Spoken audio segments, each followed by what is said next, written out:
we rejoin a very confused, very emotionally distraught Jericho Branch as he walks the halls leading back to the main control center. And one of the reasons we're starting here is I think it's really important for the revelation we just had. I think it's important to step into Jericho's mind for a moment here. So you're on your own, and the walk is probably about like 5 minutes. Does Jericho do anything, or is it just an internal monologue at the moment? I think he's still stunned after the revelation of the night tried to bring his parents back, and his friends being the one ultimately to stop him via ratting him out. So I think he is in if not just stunned in place, kind of aimlessly wandering around the current room he's in, just not leaving it. Mm-hmm. Do you look at any of the trinkets and memories, or is this just strictly like a thought that is running around in your head?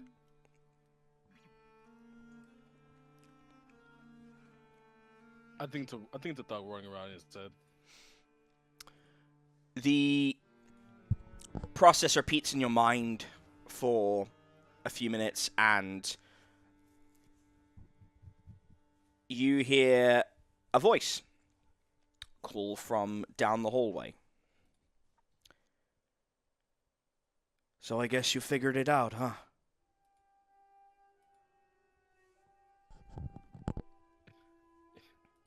Yeah. I guess so.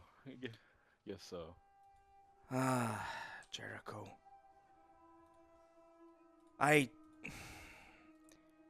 This is not how I wanted this to go. And slowly, you start hearing that same piano music fade in. The scene doesn't change, the room doesn't change, but you get the distinct impression that you have shifted, if you will, as Dennis stands about, I don't know, 50 feet down the hallway, part of his frame shrouded in darkness, as he rubs the back of his head and sighs.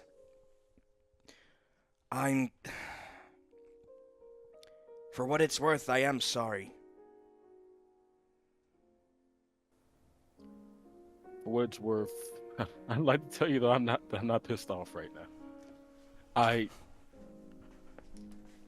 I'm trying my best in this moment to not just control myself, but to really really fully accept that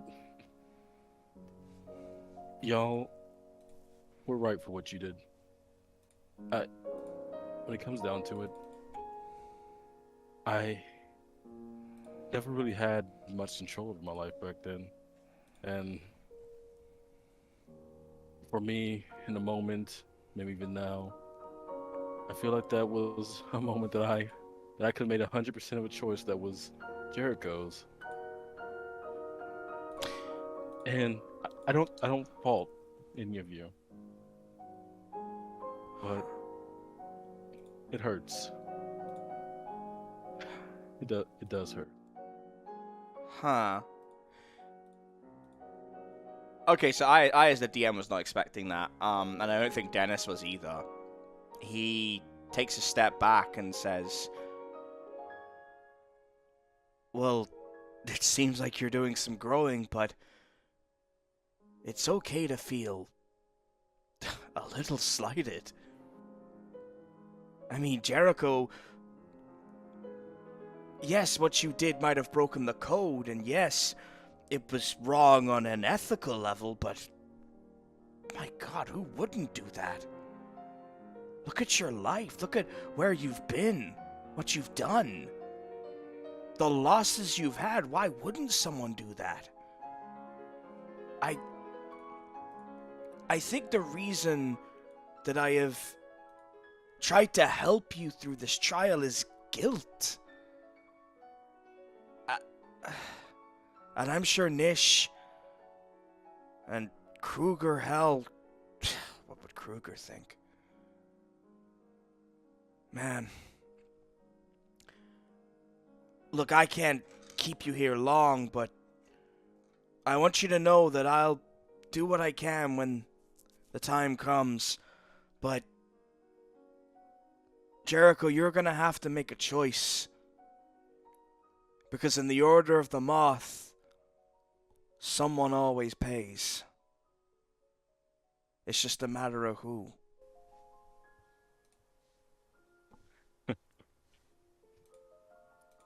You're not wrong. And I never said I wasn't pissed. I oh, it's hard to look at you right now, but this is it's learning, it's growth. You can't really appreciate relief until you suffered some kind of pain first, and that's one of those lessons that goes hand in hand with mercy or mercy. Huh, strange how that keeps coming back up in the last week or so, days or so. I'm not sure how long I've been in this hotel anymore, but processing. I'm human. You were human. I was human. I still am human. This is normal. Sad, anger. This is all normal. I'll get through it. I'll be better because of it. That's an admirable way to look at it, Jericho, and I hope when this is all said and done, not too much blood has been spilled, and maybe we can mend that bridge. Jericho, I have to go, but there's one thing I need you to remember. We all answer to someone. It's just a matter of whether they're listening. Good luck. And the scene fades and the lights flicker on and off and Dennis is gone.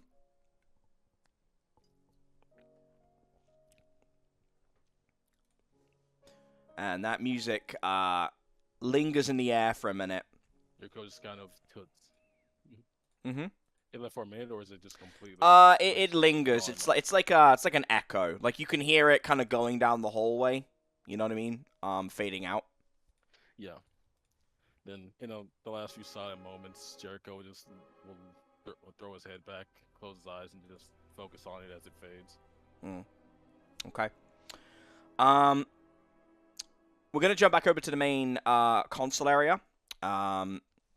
Flebs, you were sat working with Dennis.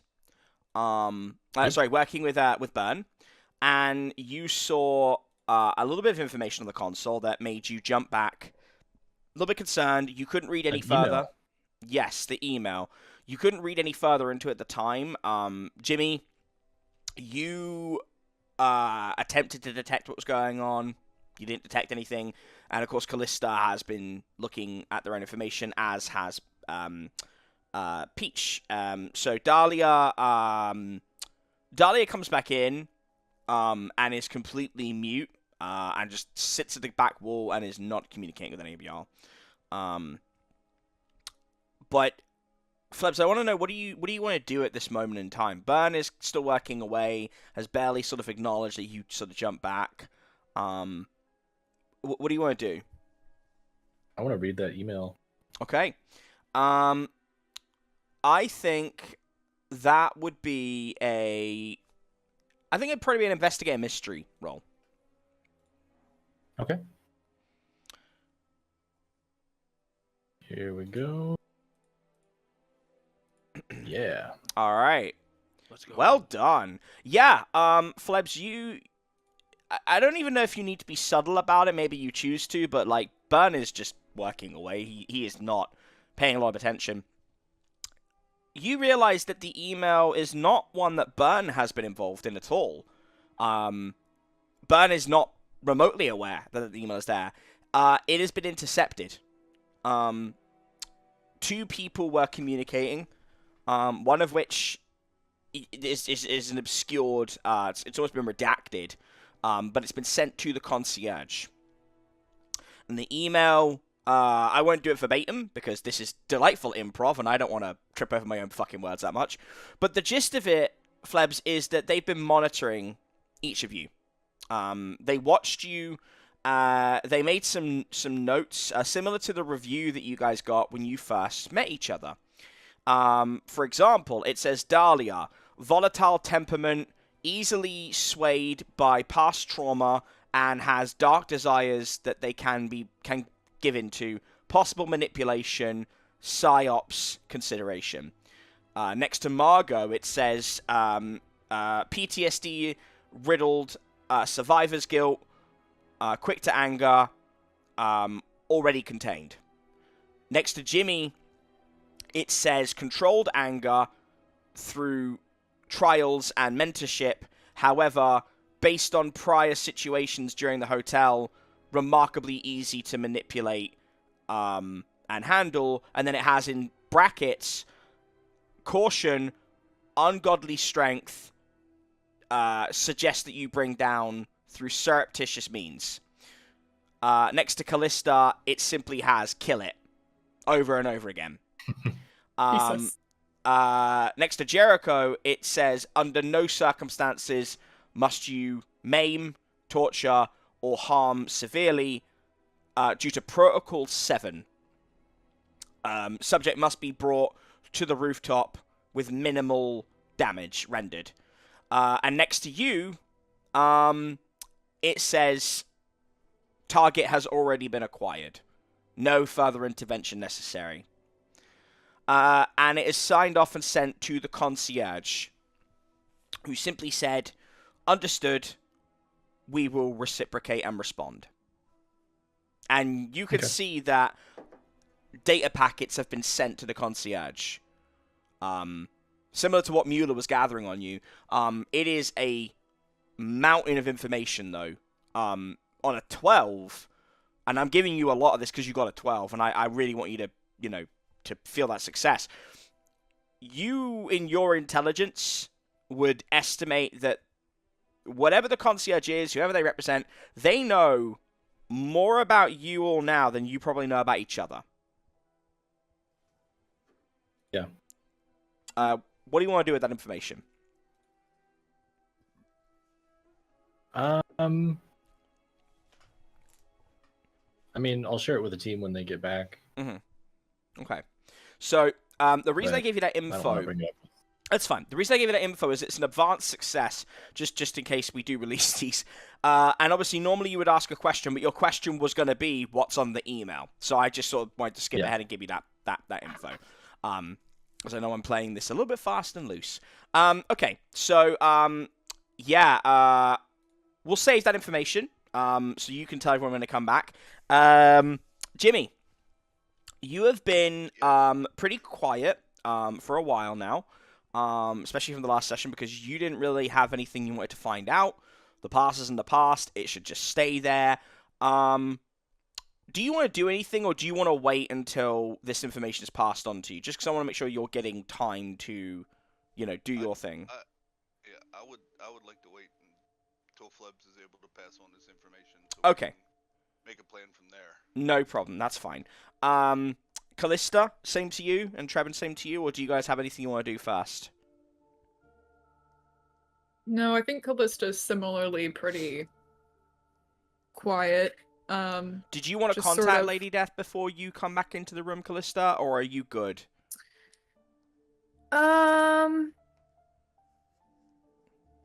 I think I'm okay. Okay. I think, I don't know if...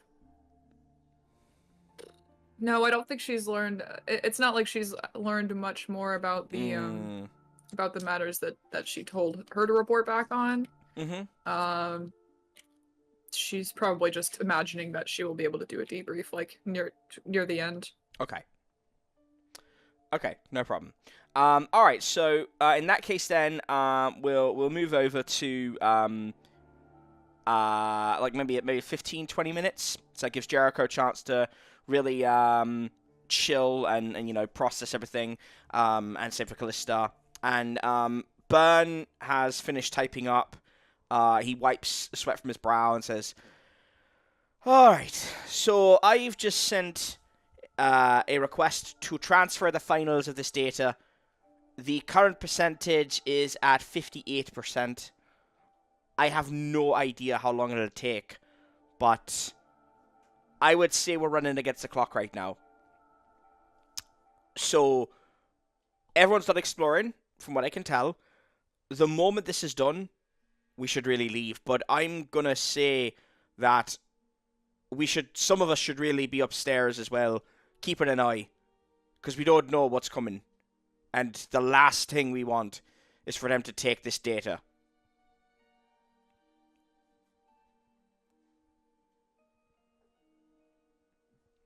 I can go upstairs. Well, Flebs, before you do that, do you not want to tell everybody what you Oh, just well, said? yeah. I'll just keep this information. I'll just wander upstairs. It's cool.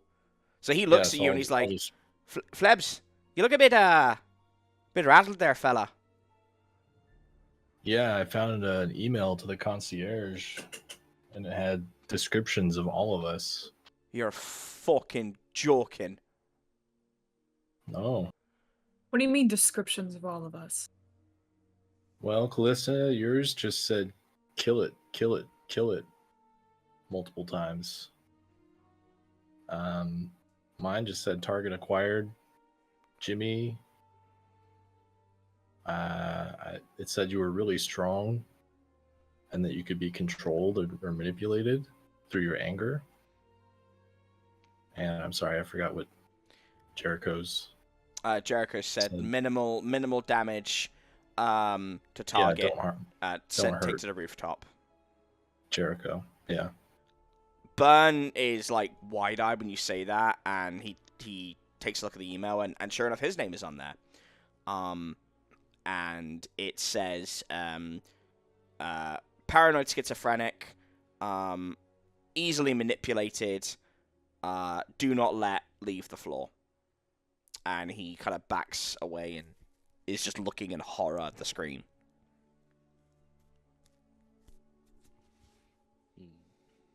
So They're on to kill- us. Kill, capture, acquired, and manipulate, huh? Why acquired for you, though? I don't know. I don't know what I did. Flebs, could you give me a act under pressure roll, please, bud? Yeah.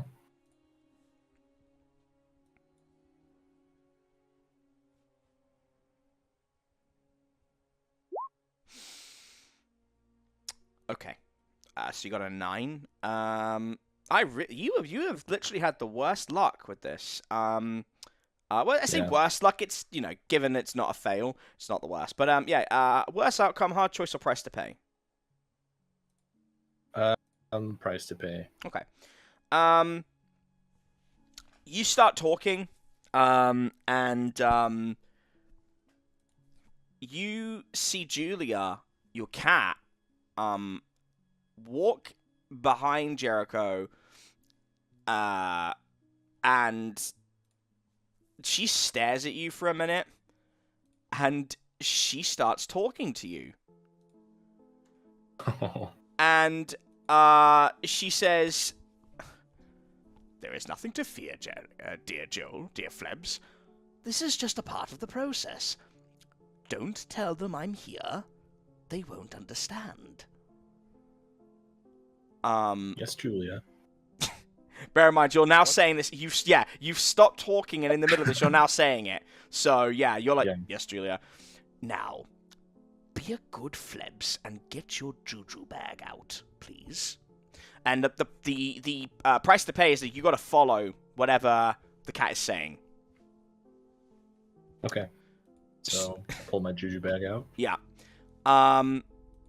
Good boy. Now there is a smoke bomb in there, and I would like you to throw it to the ground and run upstairs to the doors.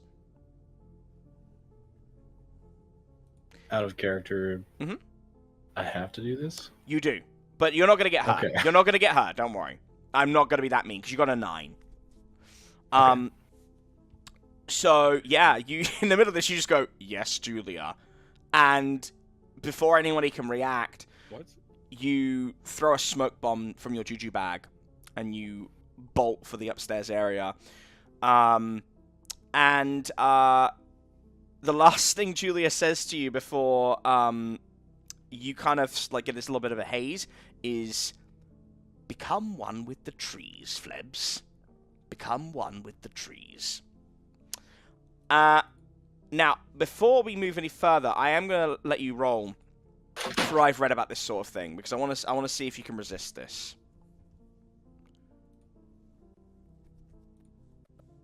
Okay.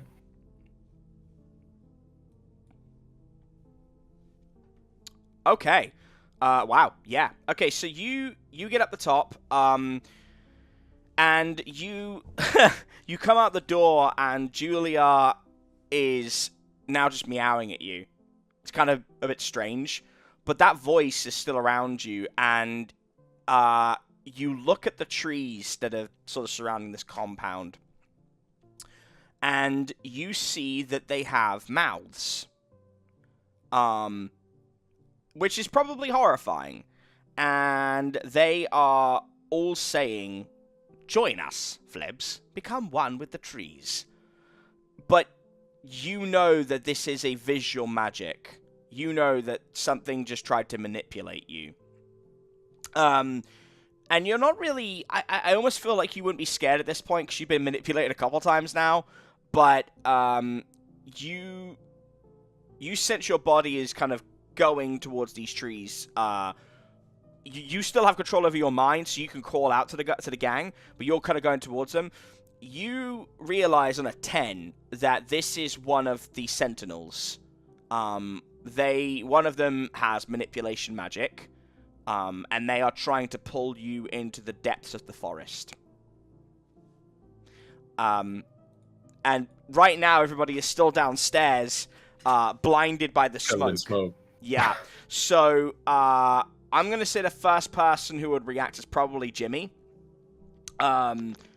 So, everyone who rolls at this point, until you get out of that room, you're going to have a -1 to your rolls. Because you've been smoke bombed. So, Flebs, what is the one thing you yell before anyone acts? Just help me, I can't control my body. I'm walking outside. Okay. Yeah. So, Jimmy, what do you want to do? Yes. I want to go help Flebs.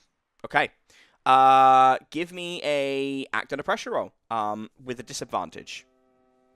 Alrighty, act under pressure. And... oh, 7. Okay. Oof. So, I'm gonna give you, a, price to pay, oh, hang on. Sorry. I knew it was gonna do this. Love it when my browser freezes on me. It's so good. Yeah, so same thing. A worse outcome, hard choice, or price to pay. I'm gonna go with a price to pay. Okay. You can get out there and you can do like a movie sort of scene where you take the bullet, like, you go no. But what actually will happen is you will knock Flebs out of the way, and this thing will manipulate you instead. Damn it.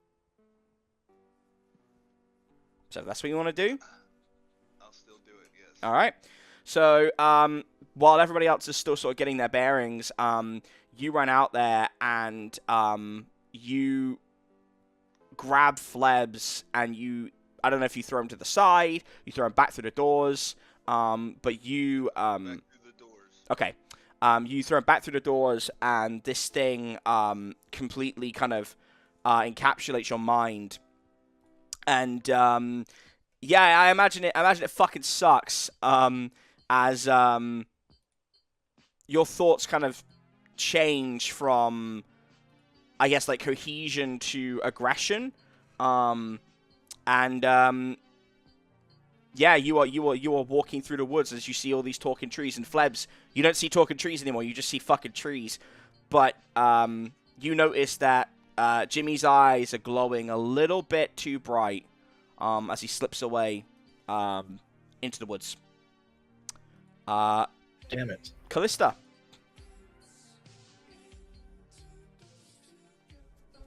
Shit.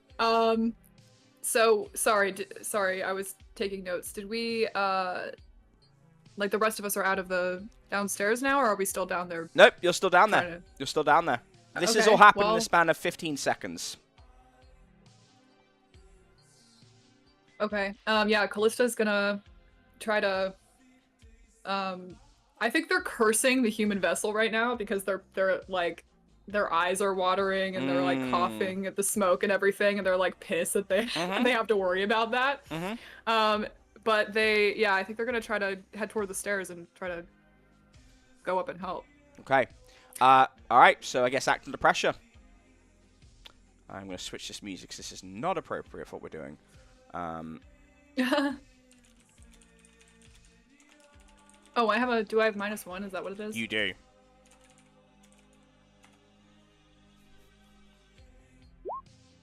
Okay. Shit, man. Alright. Okay. Alright. So, Callista, you rolled an 8. So, same thing as the others. Yep.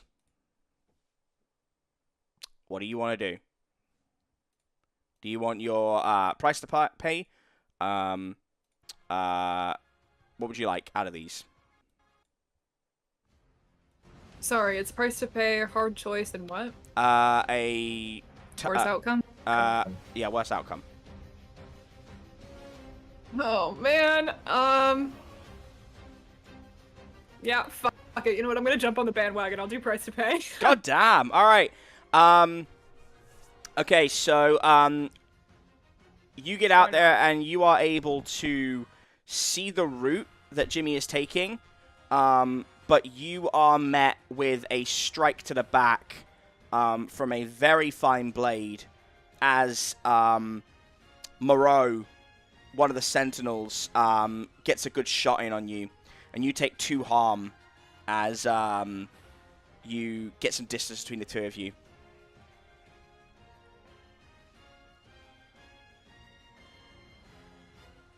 Okay. So when you can move along again, you will know where to go. Like, you can see Jimmy's route, but you need to deal with Margot first. Okay. So we'll do that in a minute. All right, Jericho. All right.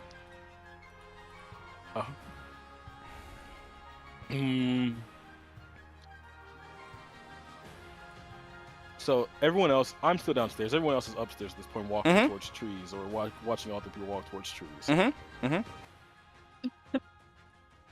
That's a way to put it. Yep, basically. Because I have no line of sight. I know it's been like a quick, like 15 seconds you said, but I assume I've completely lost line of sight of all 3 of them. Correct. Besides with the smoke. The smoke is starting to clear because you're the last one out, so I won't give you the disadvantage on your roll.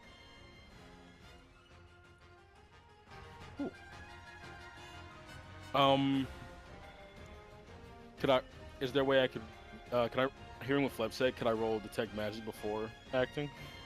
Yeah. To see where it's like emitting from? Absolutely. But that'd be roll use magic, I believe.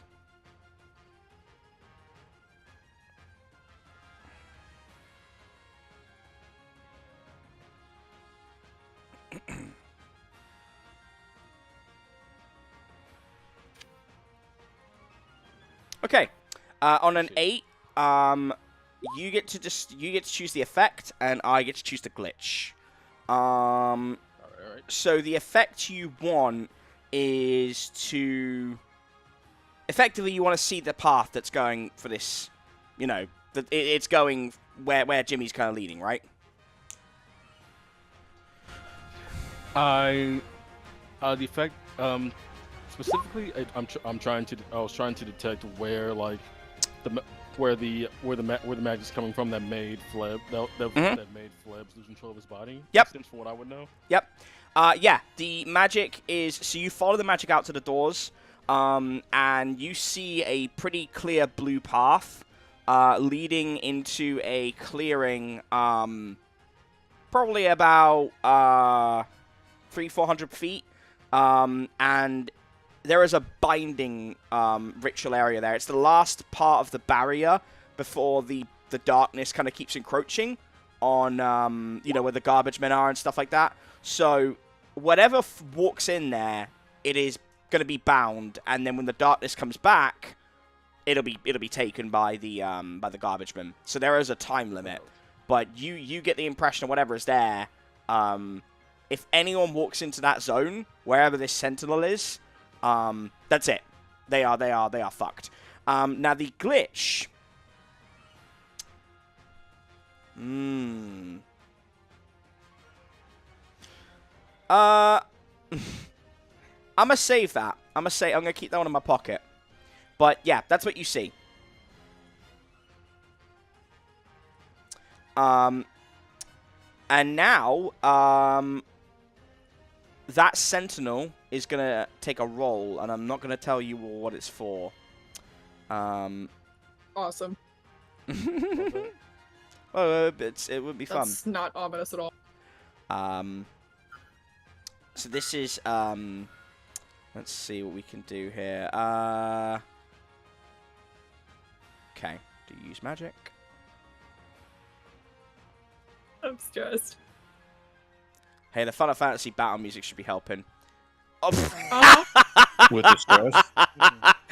He got an 11. God fucking damn it. Oh no. Of course he rolls. I'm dead, guys. I'm dead. No, this isn't Moreau. This is the one in the trees. Oh, never mind. We're good. All right. Okay. Yeah. The that. in the trees or the tree? You don't know. Okay. Who do I want to pick on? Do I want to pick on Jimmy or Jericho? Nah, it's got to be Jericho because you already had... I get to choose the glitch. So, Jericho, you feel one of your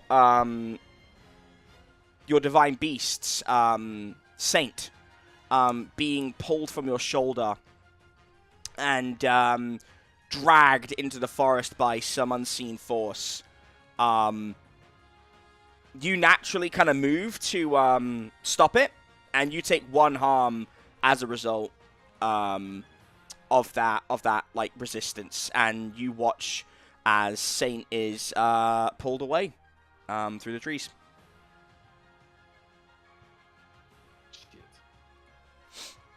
Okay, top of the order, Jimmy.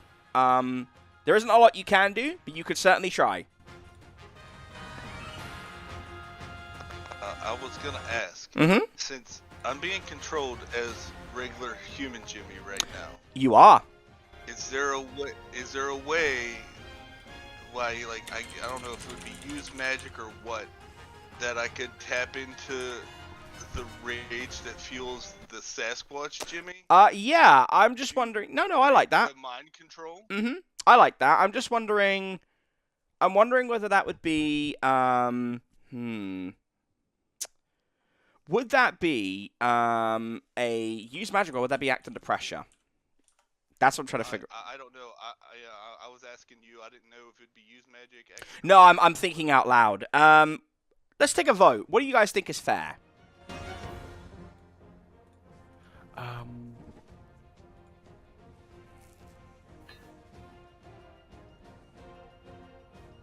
I don't know. I kind of want to say act under pressure. Yeah, I'm leaning I towards think that it too. should be. Yeah. Okay. Okay. All right. Yeah. I think roll act under pressure, but you don't have a disadvantage. I'll be generous. I roll to help him. Yes, you can. So do your roll first. So I should. Yeah, I'll wait. And then let Jericho roll. Then I roll. Correct. Yes. On a 7 to 9, grant them +1. Yeah. Yeah. Okay. Okay. Sweet. All right. So do I put the 1 in You do. my from input. Yes, sir. Okay, I just wanted to make sure. Oh my god. Okay. Yeah. No, that's. I mean, lucky you got the one. All right, Jimmy. Yeah, I know. You do not get a price to pay this time because if everyone keeps choosing that, it's going to get real brutal real quick. So, Jimmy, yeah, what do you want to do? I'm gonna take the worst outcome. Really? Yes. I'm sticking to my guns on this. Yes. Hit me with it.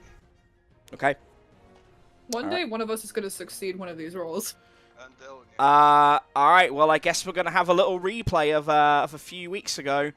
Jimmy, you break the seal on your like you pretty much like throw the gauntlet aside. Like it's not even like you throw it. You have an image of Wendy talking to you and teaching you about how you're supposed to control your anger, and you have this memory, and she says, you know, Chucklefuck, there's something to be said for controlling your anger, and there's also something to be said for letting it out at the right time. Now, I have the innate ability of just changing at will, and that's part of who I am. I didn't need to conceal like you did. And it seems that that gauntlet, that little power glove there, that Thanos thing, it keeps a lot of your power in. You're still a big fucking strong guy. But I wouldn't be a good teacher if I didn't give you an ace in the hole. And that is called Hulk Out. I know, terrible name. When you Hulk out, Jimmy, it's a way of you getting to your power and breaking the gauntlet with yourself restricted. Now, the downside is that you lose yourself. And it's berserker mode, essentially. You get every bit of the power and then some for a little while. But you aren't going to know friend from foe, so when you let this go, you better bet your fucking ass that no one you love is in your way. And she walks up to you and kind of like bops you on the nose. Says, because if they are, I'm going to break your fucking balls.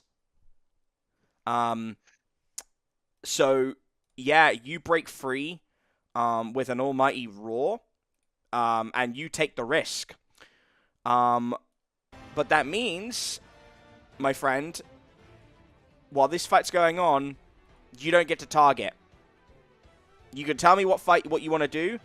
We will roll, and I will tell you if you hit that person or someone else. Oh boy. Okay. Berserker Jimmy is back, baby! Okay, and you hear this voice from the tree say, well, I did say easily manipulated, but Jesus Christ. Go, monkey boy, go! And you tear a fucking tree out and throw it in that direction. He's like, oh shit. So like, he's kind of amused, but Reaction as well. yeah, 100%. Okay, Jimmy, what do you want to... actually, no, you know what? We'll come back to you because you just did that's a pretty big thing. So, all right, next in the order is... actually, no, it has to be Flebs. Flebs, what are you doing? Yep. I'm going to attack the Sentinel. Yeah, okay. You are probably about... his back is turned to you, so, like, definitely... You could get a good shot on him. So what are you doing? Flamethrower. Okay. Yeah. Roll. Kick some ass. Yeah. Roll kick some ass. With an advantage. Burn this motherfucker down, Flebs. Burn All right, it down. here we go. Okay. You pull on the trigger. And you let loose a torrent of flame that actually starts setting the trees around you on fire. And they go up in this really black plume of smoke, and you hear this horrible screaming. But you catch Margot's back. And he takes... what would that be on that? So 3 harm? Yeah, Yeah. 3 harm. Okay, so Margot takes 3 harm. Nice. He then turns around though, and he's got an orb, like a almost like an electrical orb, in his hand. He volleys it, and hits the nozzle of your flamethrower, and it runs the current, and it becomes super hot as it hits your hands. You drop the flamethrower, and you are being electrocuted on the ground, and you take 2 harm. Ouch. Okay, next in the order is Callista. Yeah, If you can't hear the So music, by the way, I now switched Margot- it to boss music, just in case you're wondering. nice. So now Moreau's back is turned to me, right? Yes. Because he attacked me and then turned around to fight Flebs. Yes. Okay, nice. Cool. So I'm also going to attack him. All right. With my scythe. I'm gonna conjure the scythe and go into battle mode. Okay, yeah, go for it. Callista does not like to be taken unawares, so. All right, yeah. Sure. Gotta kick some ass. Let's do it. Woo! Let's go. No. All right. Oh, she's pissed. All right. She's pissed now. Yeah, she digs her heels into the ground, and as she kicks off, there's a volley of dirt runs around her, and she you pull out a bit of a different technique.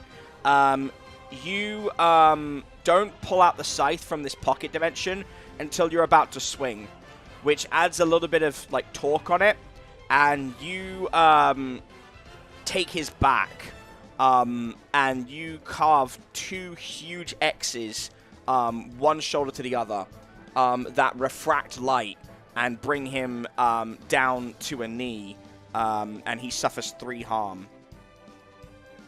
Nice. Bravo. Okay, now it's Moreau's turn. Okay. I think I know what he's going to do here. Man, this fucking... I love Final Fantasy's music, but this boss music is so fucking extra. Okay. Yeah, Moreau's going to target you, Callista. Yeah, he's going to use magic. Okay. Okay, I know what he's going to do. Alright. Let's see how successful this is. Ooh, he tries conjuring in his hands. He tries, and the sparks that are needed to use his foci has been damaged, and you've split the tendons in his back, Callista. So he can't move his arms properly, and his foci was damaged through the fire, and he is sat there, and he's just wide-eyed as he's open to an attack. So we will resolve that in a minute. Next in the order is Jericho. Okay. So Morose is down, and is the magic still emanating from the cave next to it? As in, is the magic emanating through the forest? Yes.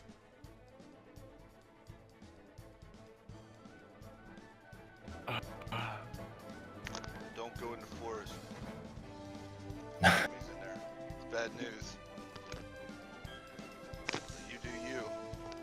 Can Jericho like ascertain as to where specifically like Saint was taken?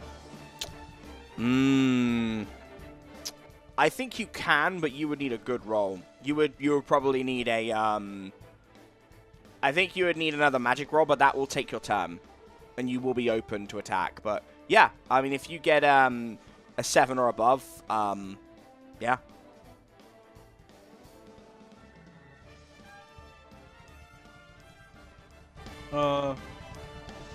No, instead of doing that, I'll just, I don't know, like stab or shoot Morose or like lightning or something. Okay, so you wanna get the finishing blow from Whatever Moreau? That attack. was the saddest attack I've ever heard. All right, so you're gonna finish off Moreau. Okay, yeah. Roll to use magic. Actually, it'd be with a +1 advantage because he failed his. Okay. Yeah. So, you gotta channel the lightning that you wanted to do. And you try to kind of envision the Stormwalker, Stormbringer kind of persona, and you stop yourself before you fully manifest it.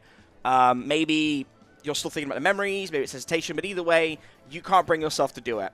And you hit him and shock him through his whole body, but it's like Palpatine lightning rather than arc badass lightning. But you still hit him for 2 harm, and he is just twitching from the pain. As he turns around, Jericho, and he starts gathering concentrated energy into his hands. And he volleys it at you and hits you in the solar plexus for 2 harm. Got it. Okay, next up will be Moreau. No, not Moreau. Sorry, Ndowu. No, because Ndowu hasn't acted yet. Okay. Okay, I know what he's going to do. Ndowu is going to... Yeah, alright, let's see if this works.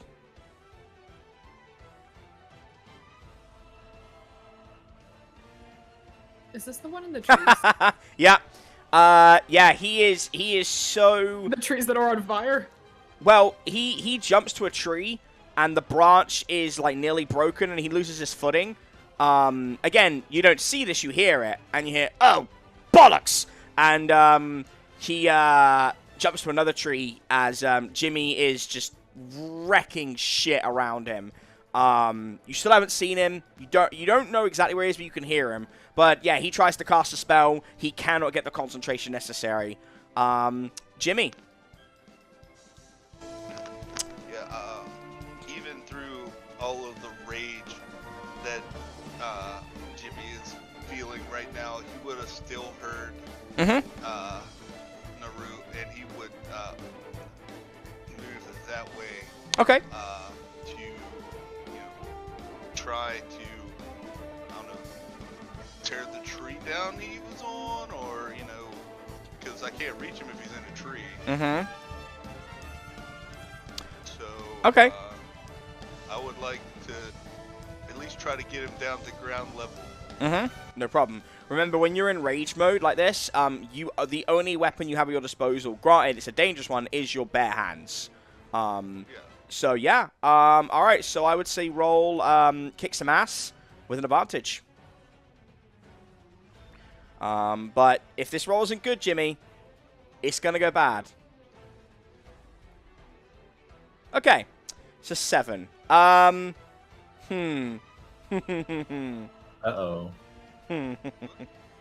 Okay. I'm okay with this. Well, Jimmy, since you can't really take damage right now, here's what happens. You uproot a tree that is near near Ndowu, and you use it as a bat. And you smash the tree so he goes falling and he'll take some harm. But you volley that tree away. And it is a huge oak tree, and it goes flying towards the rest of the group, including Moreau. Everybody needs to make a sharp roll. Come on, guys, don't let me down here. Don't let you down. Yeah, you're the Flebs. one through the tree. Fleb, wow, look at Flebs. this. Nice. Flebs and Jericho on, see it a mile away, and they just get the fuck out of the way. Yeah. As does Let's Callista. go. Are you kidding me? All 3 of you. All right, let's just see how Moreau does. Holy shit. Yeah, all 3 of you are just like, oh shit, and you will coordinate perfectly. Beautiful, beautifully done. Yeah, that was beautiful. As Moreau, That's like the best Moreau we're ever gonna fails. do. Moreau looks up. I'm gonna kill him Holy with the tree. shit. Moreau looks up and simply says, fuck, and the tree just crushes him. And you can't even see where Margot is. You can't see his body. Good job, guys. It's like we survived the bomb Bravo. It's almost like we fucking planned that. That was awesome. Like we freaking- Bravo. Okay, so We're never gonna be that coordinated ever again.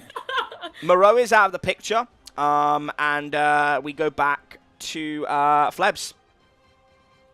Now, none of you are in close proximity to Ndowu, and you don't even know where he is. So you won't be able to just roll to attack straight away. Just to make it clear. Teach, out of go fast. Mm-hmm. Okay. I know you say I lose control for a time. Mm-hmm. How long is the time that like I am? It's up to me. You've only Okay. it's only been 2 turns. It'll be longer than 2 turns. Okay. Well, I was just wondering.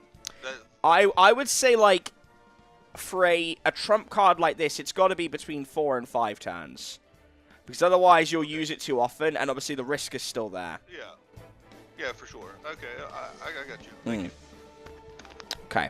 Can I activate my fake eye Yes, yes you can. and try and track Ndowu? Yeah, go for it. I'd be able to see him, right? You Okay. would be able to see him with a third eye. I think you could. Yeah, I think so. Give us the roll and let's see what happens. Use magic. Yes. Okay. Okay. Mm, okay. How do I want to resolve this? Let me see. I'm just thinking of. There's a few things I could do to you here. So when you're using third eye, you take +1 hold and you can see invisible things. So that's fine. So yeah, you can see the trail that leads to him, and obviously it's a really bad situation, so you do get a question you can ask me. So the questions are, what's my best way in? What's my best way out? Are there any dangers we haven't noticed? What's the biggest threat? What's most vulnerable to me? What's the best way to protect the victims? I hope there's no dangers we haven't noticed. What's my best way in? Your best way in is to dart and weave through the trees and follow the trail that has been shown by your eye.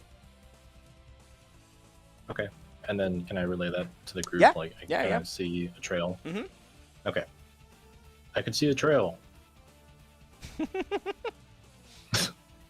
What Please communication? finish, Jimmy. You have a bad history with him already. Yeah. Okay. That's funny. All right. And then,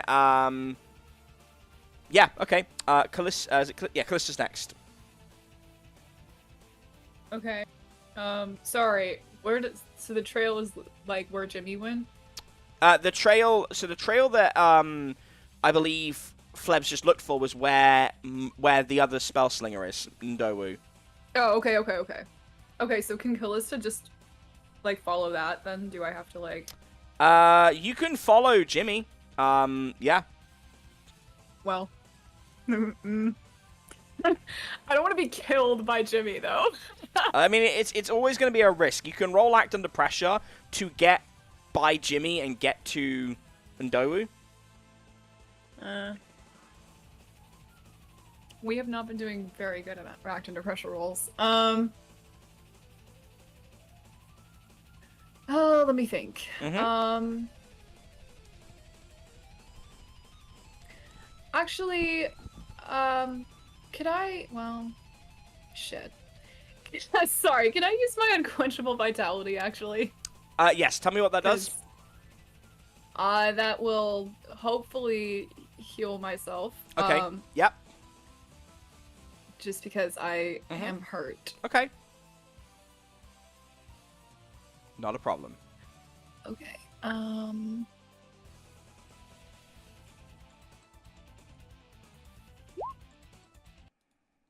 Okay, I think that means I heal 1 harm.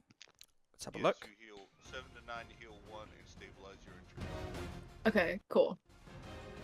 that works. Okay. I would rather do that and prepare for a future attack. Okay, all right. Okay, so that leaves Then- that goes to Jericho. What do you want to do, bud? So thanks to Flebs, we know exactly Mm-hmm. roughly where Mhm. Indofini was. Okay.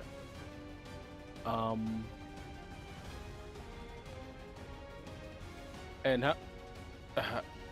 how deep in the forest would he be? Like kind of where me and Callista are, like around how far out? How far is Jimmy or how far is Ndowu? Ndowu from you would probably be... I'd say Jimmy is... If Jimmy is, like, maybe 100 feet, Ndowu is probably 150. Oh.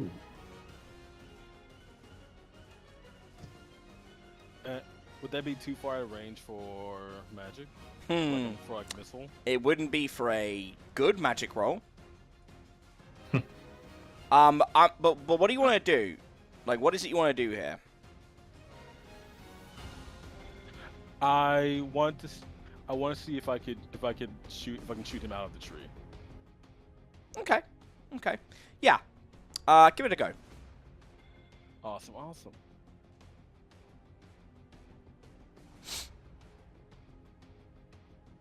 It'll be a weird roll. Yeah, it'll be a use Combat magic. magic. Yeah.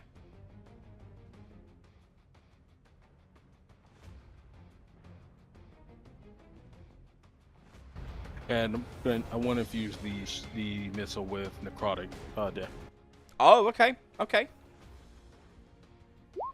Woo! There we Nice. So I'm gonna have to take agency here because you got an 11. You go to do necrotic, and you feel something possess you. That same feeling that ran through you a minute ago trying to take on Margot, but it's now much stronger. It's actually almost uncontrollable. And gang, you all see it. The sky above had been pretty mild. It's almost to the point you didn't even notice it.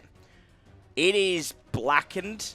The clouds have gathered directly overhead. It's like a cartoon almost, where the black clouds are over one character. But it is kind of terrifying. And Jericho's eyes roll into the back of his head. And the storm starts gathering around him. And he gathers his foci and his hand. He directs it up towards the sky and launches. And the spell launches up and it disappears into the cloud. And then about 10 seconds later, you hear the rumble. And then you see the thunderclap. And it is an arc of light that goes straight down above Ndowu. And it hits him for 10 harm. Holy shit. Ooh. It basically obliterates that small site. There is almost nothing left of it. When the light is ended, and Jericho, you fall unconscious when the spell is done. You guys don't see anything left of the spell slinger. In fact, you don't see anything left of either one of them. Because you remember what happens with Sentinels. But both of them have gone.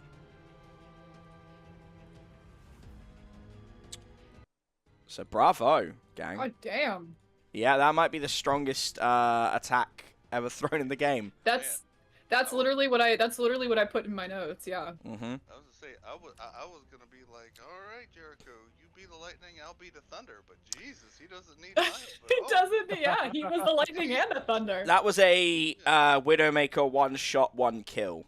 Nice. Damn. Yeah. So, yeah. What do y'all want to do in the aftermath? Is Jimmy still like? Do not come in the woods because Jimmy's still. Jimmy is still freaking out. Yeah. Okay. Fuck Well. himself out. Um. I'm napping. Yes. Yeah. Yeah, Jericho, Uh, you just pulled an anime protagonist trope. Yeah. So it's me and Flubs then. Yep. Yeah. Cool. If I Well, could we put, got him. yeah, I'll say if I could put input into the storyline as not Jimmy, Mm-hmm. I would say that you guys, Callista and Flebs, should gather up Jericho and move him inside. Right. I was gonna suggest that Flebs check on Jericho while I maybe attempt to soothe you. Oh, well, that's a good call. That's a good call. I like it. Preferably without getting too fucking close. Yeah, okay. Yeah, Flebs, when you say like we got him, Callista's like, I don't really think Jericho needed us for that last one. No, that was crazy. I know he could do that. Ignoring intensifies. Yeah. You check on Jericho. And Callista, if Hmm. you're gonna, because you have to, how close do you have to be to cast Soothe? You have to be touching. No, I don't have to be touching, but I think I have to be kind of close. Alright. Like, not crazy close, but I can't, like, do it from over here, you know? I have to, Yeah, like, get okay. closer than this. Alright, well, I'm just saying this. break- Yeah, no, yeah. I'm thinking I might go up into the trees. Which I don't know, that might not fucking stop Jimmy, but at least, like, Well, at least it would I be can- better than just staying on the ground. Bro, At least I can can't fucking climb. fly. Well, because from my Margipon, I got the obsidian gauntlet that I'm using while in battle form. So if Jimmy decides Oh, to hit you, the it's stun? a full-on stun. Yeah. Yeah. So just please, for the love that is all that is holy, roll super good. Fucking well, Because I'll they'll probably try. try and eat you. Well, I'm thinking I'll go up into the trees because then, like, because to stun, do you have to, like, touch me directly or? Yeah, I have. Okay, so I actually have to hit. I have to hit the target I'm attacking. okay, yeah. So I'm thinking I'll just fly into the tree, and then worst case scenario, if you tear the tree down, I can at least try to like fly back down instead of like Yeah. crash landing. Yeah. How fast can Jimmy climb? Girls are really good at that. Well, I don't know. I've never seen a Sasquatch climb a tree, so I don't know. Dude, All you wanna right. climb a tree? They're really good at it. Yeah, I've seen that, but Um. Alright. Yeah. So Callista is gonna look at Flebs and nod and say you make sure Jericho's all right. I'm going to see what I can do about Jimmy. Okay. Good luck. He's pretty mad. I noticed. Yeah. TJ, do I have to roll to get up into the tree? Like, can I just? No, because you're still going to be out of his range, so that's fine. I'll let you do that. Okay, because I was gonna say, so Callista like takes a running jump and sort of beats her wings and kind of ascends into the treetops, and then I guess, yeah. So I know I don't have to be touching to do soothe. That's I do have to do that if I were doing smite, but I'm not. So I don't know how. Oh, I see it. Okay, it's mostly as long as my voice can be heard. Okay. Mm-hmm. Okay, yeah, so I just have to get within earshot then. That's good. Mm-hmm. Hence why Okay. I'm not making you That's roll for way the more move. better. Yeah. Yeah, so I'll do that. And yeah, I'll just try to soothe them, I guess. Okay. And I think that's use magic. It's kind of. I think it's whatever I want it to be. Which I might make it act Oh, under pressure. okay. Let me just check. Let me make sure. That's fine. Because it is an overpowered move. So I believe when I was looking at the manual, it's the same as fly. I can let it be whatever, and I think if I can have the Okay. choice, it's going to be act under pressure. Well, I Yeah. think Angel Wings has like a dice next to it, but It does. Soothe does not. So yeah, it's. What that's fine. do we think, gang? I feel like it should be act under pressure. 'Cause- Actually, Sure. I agree with you as well, TJ. I think magic it makes it. This would be Yeah. this would be a high pressure situation. Yeah. Yeah. I think magic leaves too much open. Yeah, that's fine. Yeah. Okay. All right. Let's see what happens if I play the next Okay. song. All right. Yeah, let's see. Woo! Let's go. There we go. Sick! Oh my god. All right. I know what happens. The split second between when I roll and when I like go back to the chat to see what I rolled is always so intense. I'm So that was a I'm always so scared. that was a perfect roll, and I know the scene. Callista, it's like everything slows down. And I hope you are listening to this in the background while I've got this on, because this is a beautiful track. But as this is sort of going on, you fly in slow motion, and a little series of scenes plays out in your mind. The first time you fought Jimmy, the damage he did, the regret he felt, the way that Lady Death taught you about letting people in, the way Paola hoped you would love again, the way you reluctantly introduced them all as your friends, and you're reaching out as Jimmy is standing around a pillar of fire and destruction, screaming, getting closer to that binding circle. He is about 5 feet away, and the moment he steps into it, you know he is gone. And you see the image of your friend, your former angel partner, standing in that arena with one of the gods, the demons of hell, and he says to you, right as you hold out your hand and you say at the same time, remember to love and be loved. Peace. And you are crying as you touch Jimmy's head, and Jimmy feels every ounce of rage dissipate. And for a moment, for one brief moment, you see into Jimmy as Jimmy sees into you. And you feel each other's grief. Before Jimmy collapses into his human form, and you take a knee and hold him. On an 11, that is what happens. Yeah.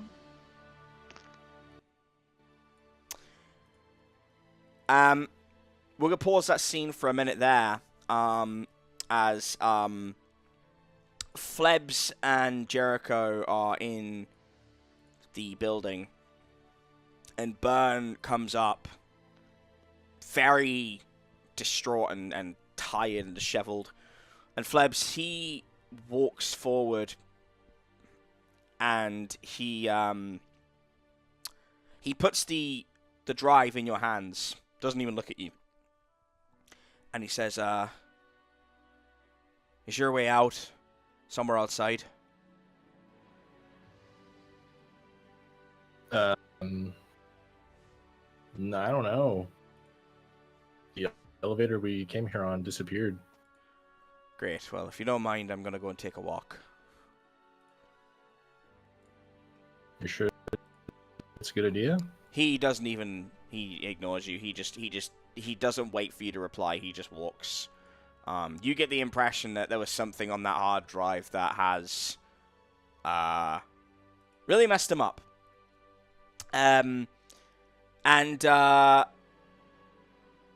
Once you get the Can I courage... stop him? No. But you're kind of attending to Jericho. You can... I mean, I guess you could try and roll for it if you want to. Yeah, if you want to. Actually, yeah. Yeah, go ahead. I guess it'd be a... what would that be? Act under pressure? I suppose so, yeah.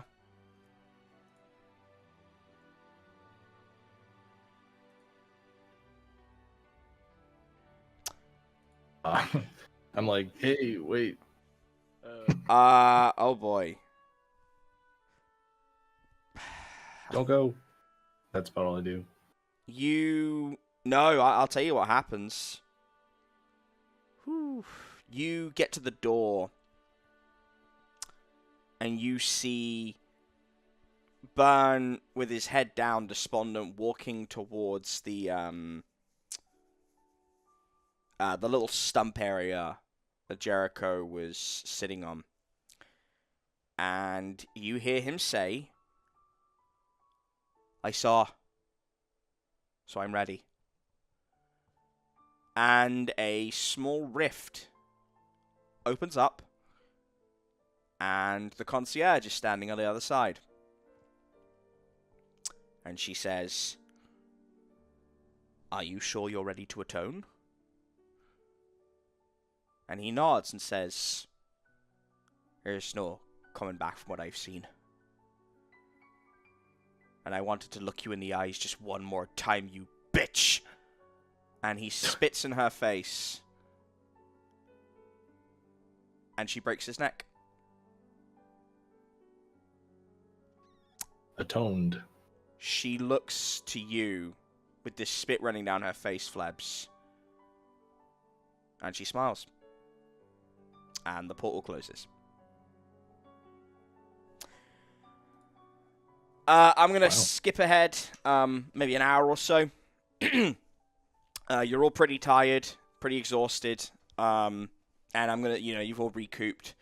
No more threats on this floor, thankfully. You got what you needed. And after a little bit of time, you hear a sound outside. And it is the sound of the elevator doors on the side you came in from. And you see Endicott standing there, holding his staff and looking pretty haggard. He can tell you've had a rough day. And he doesn't say anything. He just kind of nods and ushers you in. Does anyone want to do anything before you leave the floor?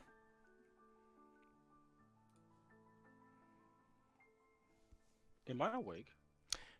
No. It's cool if I'm not. I just wanted to No. know. No. Yeah, I was gonna ask that same question. No. Neither of you are awake. Okay. How are we gonna drag Jimmy to the elevator? Endicott creates a bubble with his staff and just floats him in. Oh, cool. Same with Jericho. Callista just deadlifts him. Alyssa's like, thank God. Yeah. Yeah. Do you guys, Callista, Flebs, you want to do anything before you go? Can I use all the data to search for a way to replace the compendium? Not right now in this room. You can't. No. But Okay. if you want to do that in a bit, we'll come back to that. Okay. That's a really good idea. But in this floor, is there anything you want to do, or are you happy to move on? I'm ready. I got the drive. Okay. Callista? Yeah, I think I'm good. Okay. Yeah. Gratefully and with exhaustion, you will get on and bid farewell to the floor. Well, does anyone do anything for burn? I think it's probably a question I should just ask. Like from what you've just seen. Yeah, well, that's fair. He was a nice guy. I don't know, should we, like, bury him or something? Yeah. Well, does any... So... Well, I think. Yeah, go on. I would think Callista, as an angel, would at least give him his last rites. That's, yeah, or something like, You know, give Guess- him his So two do you- copper coins or whatever. yeah, do you want to Pay talk... Do you want to take him with you to give him his last rites in the in the sanctuary? sure. Okay, I think that's probably good, so everyone can kind of be there for that. Yeah. You ask Endicott, and he nods, and he creates a bubble for Burn's body, and you will leave the floor. And before we kind of take our break, we'll finish this scene. It's been a little while longer, and you're all awake now, and you have wrapped Burn's body, and he is on a makeshift pyre. And Endicott has his staff ready. Callista, do you want to inspect the body or anything like that before you're done?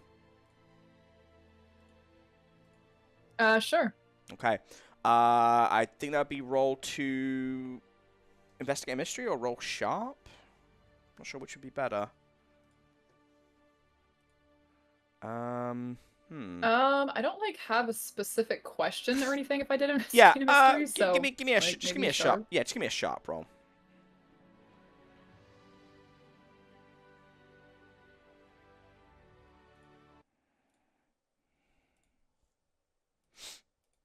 Okay. Yeah. Okay, so we'll resolve that in a minute. What do you say for the last rites? I'm sorry, you cut out. I said Can you repeat that? we'll resolve that in a minute. But what do you say for the last rites? Oh shit. That's a good question. I think, well, I feel like Callista's had to do this, well, not this exact thing, but a similar thing a couple of times when she, was in a lot of battles and there were a lot of casualties in said battles, and she was in charge of her own, her own garrison. So whenever a angel fell under her watch, I feel like she would usually be the one to sort of see them off, as it were, for the sort of like a warrior's death sort of Yeah. situation. Yeah, I would say Endicott's done something similar. Right, so I feel like she is going to, and like, I think if she realizes this is a little different than, an angel, like she knows where he's gonna go. Mm-hmm. Whereas if an angel dies, she can't go there.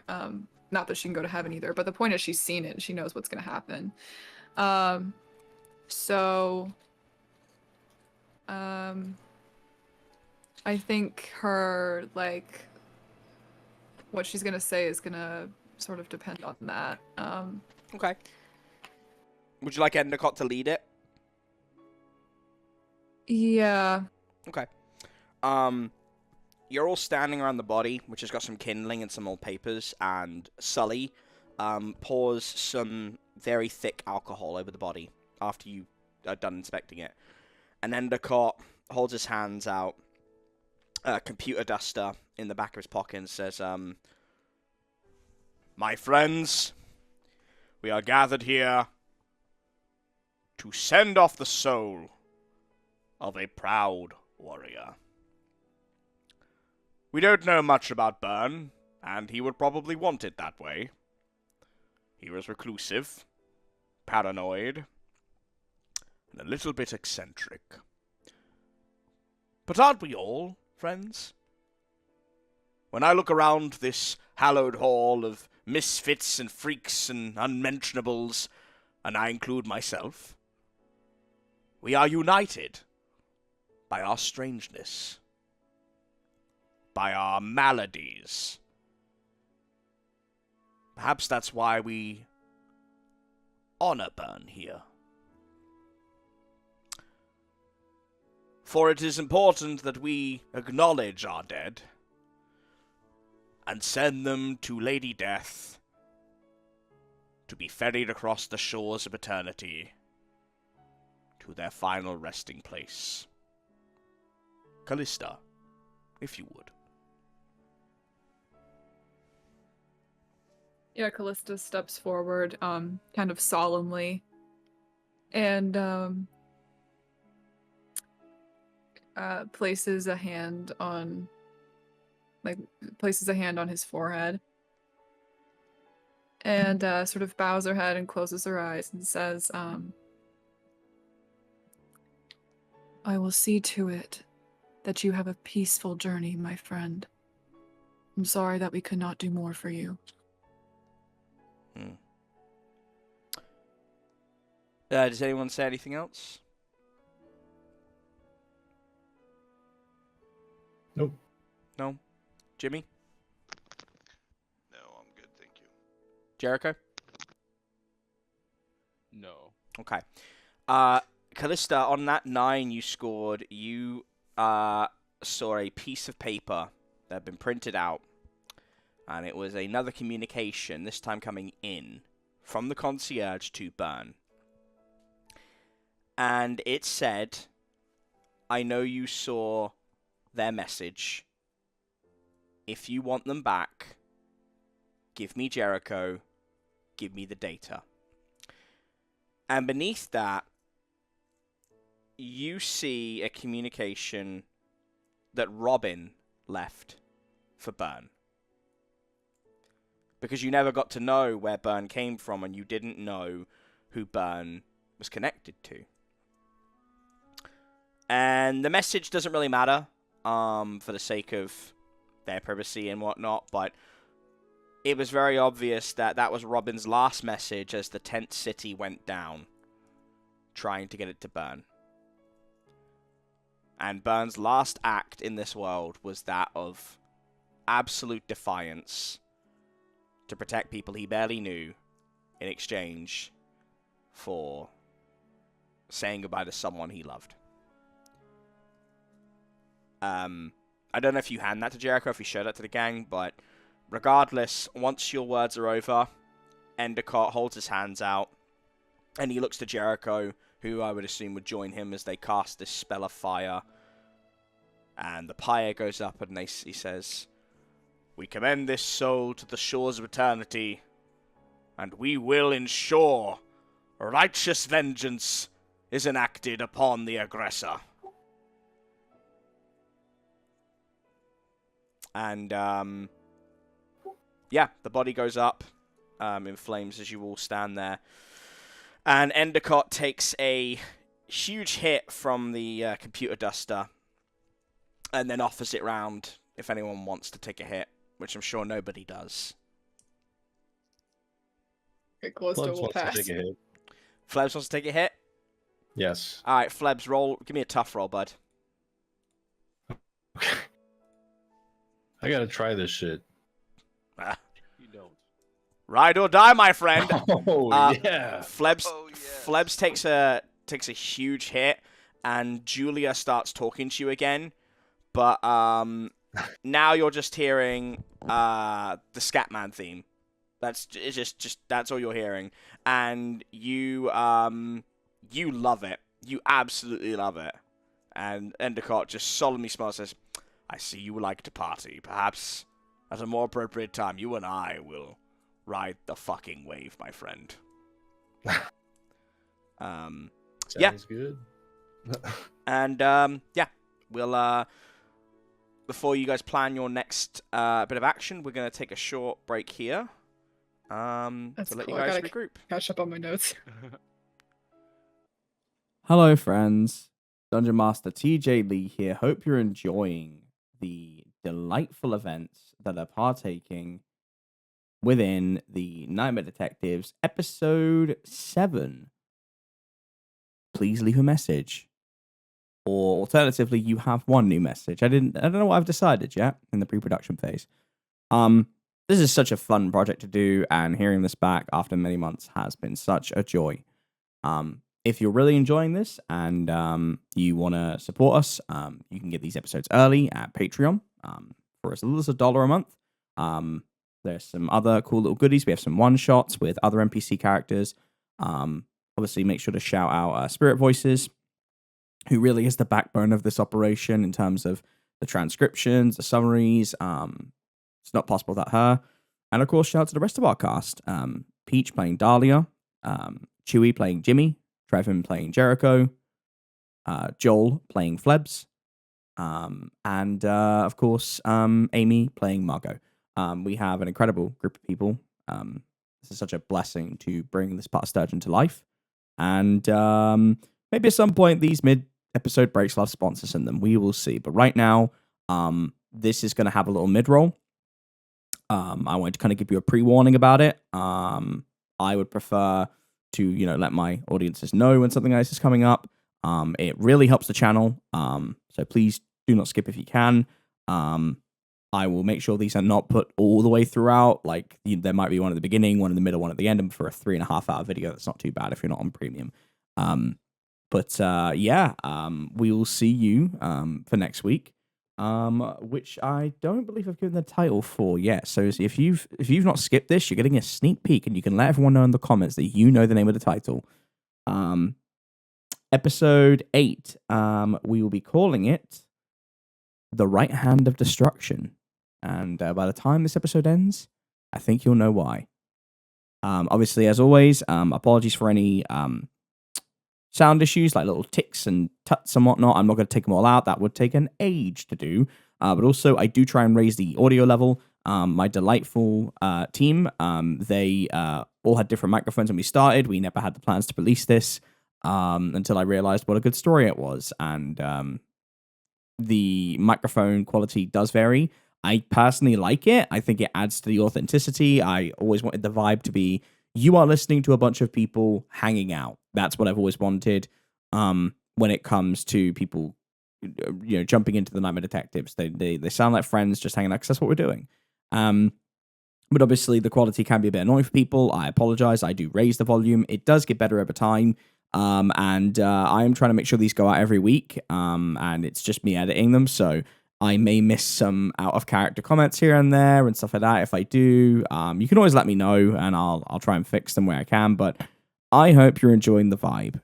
And I just wanted to come in and say that. And at time of recording this, it is about to be my birthday and I'll be 32. So this is probably going out just a couple days after my birthday. So yeah, and we also hit 4,000 subs, which is fucking crazy given that we had 700 or so when I decided to revamp Dusklight. I do not care about getting like to a big number. The fact that there are 4,000 people that love what I do and we're getting a couple thousand people on the Nightmare Detectives, it's insane. Anyone who does D&D will tell you that every DM thinks their work is the best work and that everyone gives a fuck about their work and most people don't. It is insane to me and to all of us here that there are people that do. And well, the Hotel Inertia arc is halfway through now. We are very excited to show you where this is going. And I'm going to throw it back over to TJ from the past in the cold months of March. And I hope you enjoy. Take care. It's been a bit about half a day since you did your impromptu funeral. That gives you all time to rest, to use the bathroom, have something to eat, and yeah, you're all just kind of vibing. So much like we do every time, this might be the last time. I don't know if this is the last time. But it could be the last time you were all preparing before you go to trial. So just bear that in mind. You might be coming back one more time. I really don't know. But you have found almost all the evidence now. So all of you are going to get 2 actions. Let's start with Flebs. Okay. What would you like I need to to do, get the compendium back. Mm-hmm. So is now a good time to try and look through the data? Yeah, so you'll need to talk to Endicott. And you wanna so I guess like you'll just kinda go and find him. Maybe you'll share some computer dust and yeah, it looks he's probably actually, you know what I think he's doing? I think he's I think he's just kinda like chilling in like a corner. And he's like hunched over. I think he's probably reading something. I'm not sure what he'd be doing. But like I think like he would probably just be. Now you know what he's doing? He's actually. I think he's reading a book. I think he's like nose deep in the book. So do you want to go talk to him? Yeah. Okay. Go ahead. What do you say? So I'll walk up and say, "Are you busy? You have a minute?" Because he's reading a book. Yeah. Yeah. He's like, I'm sure I can give you the time of day, my new computer huffing buddy. It's just it's hard to feel jubilant when you have to lay anyone to rest. But what can I do for you? Well, I got this data on this drive. It's got everything on it, so you might want to be careful if you go looking through there. But I was wondering if you could help me look through this and find the compendium or some way to get it. Ah, yes, you fucked up and Yeah. Yes, and Madam Lockwood will probably have your ass over a roast, but yeah, roll to manipulate someone. By the way, I gave you all a new image of the archives. I hope you like it. Okay. Yes. Yeah, he closes his book and says, "Yes, I suppose I can help you. We have an archive computer, and I'm sure within there is the information that you need to remake the compendium. However, Mr. Taylor, I should warn you, there could be something in there that you don't want to see." Okay. But yeah, on an 11, he will help you do that. So you guys go to the Grand Archive computer. It's kind of like the one you've just been to in that floor, floor 54, I think it was. But it's the broadcast floor. But it is a lot more like it's built into a wall, so it's very much like a supercomputer type. And yeah, so he's gonna help you. So you will get a +1 to any role that you undertake when you're searching through the archives. So what is it specifically you want to search on the drive? Well, if they've collected everything, maybe Lockwood, has it somewhere in the cloud or something. So Okay, so you're gonna I'm search just gonna Lockwood. search for the. Yeah, Mhm. let's see if I can find the compendium. Okay. Yeah. That'll be a sharp roll with advantage. Oh wow. Okay. Yes. Wow. Yeah. Yeah, Flebs, you find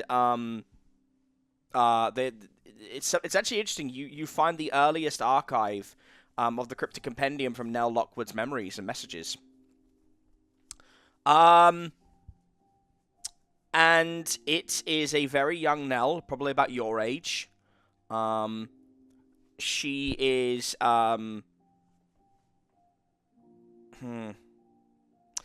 Yeah, I would say that she is currently covered in a lot of blood, and she's weather beaten and worn out.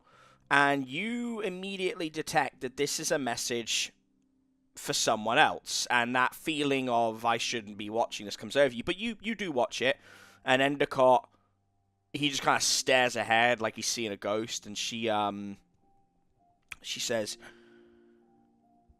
"Well, if you're hearing this, then I guess the worst has happened. I never thought I'd be recording something like this. Not until I was in my 80s, but well, life does have a funny way of working things out. I killed you. Your body is lying in the middle of the warden's office. And I'm on the plane home with Nestor and Edgar and Stearns flying the plane, but I didn't leave the book with you. Before we took this case, you told me that the McGraws and the Lockwoods were forever intertwined, and that it was my inheritance. And now it's all I have left of you. The McGraws had been collecting this information for 7-8 generations. The fact that I hold it now, it's almost too much to bear. But I promise you, Buck, I will be the best fucking hunter that Sturgeon has ever seen, and I will protect her until I join you." And the message ends. And right next to it is a series of logs where Nell is outlining everything within the compendium. But Endicott turns away, pretty upset, pretty emotional. But how does Flebs feel seeing that? A little strange. Invaded her privacy. Had a crush on her, and that was shot down. So I feel like I got a little bit too close to the flame with that. Do you want to ask Endicott anything about it, or are you happy to click off? I'm ready to print. Okay.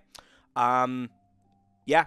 I'll let you do that. You got the 11, so you hit print, and after a couple of hours, you have the compendium reformed in a new, stronger bound book. Sweet. And for your second action? I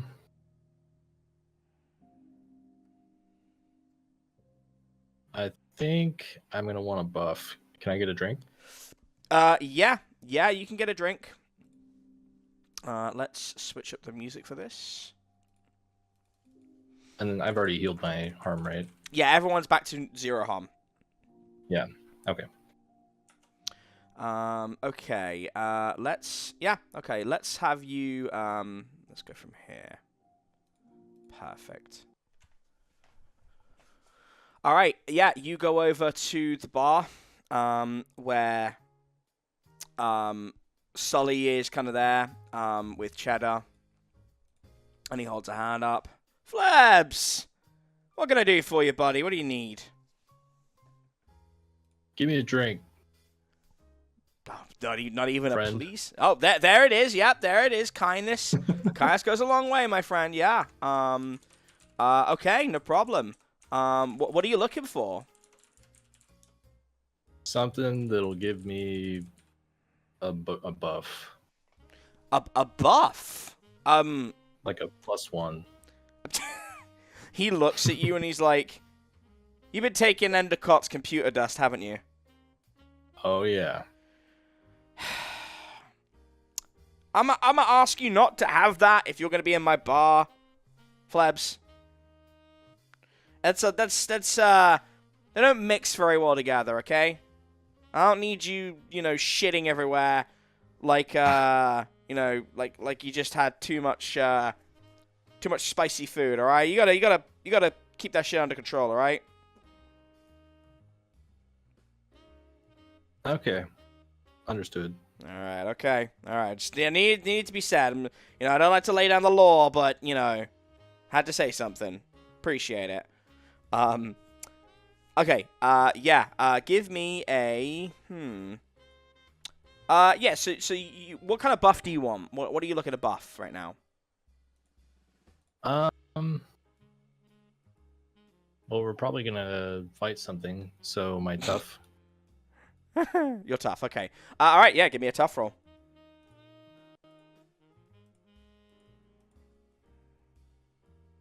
Woo! Yeah. Flebs Taylor. All right, bud. I am putting these in visual delights. Please choose one of them.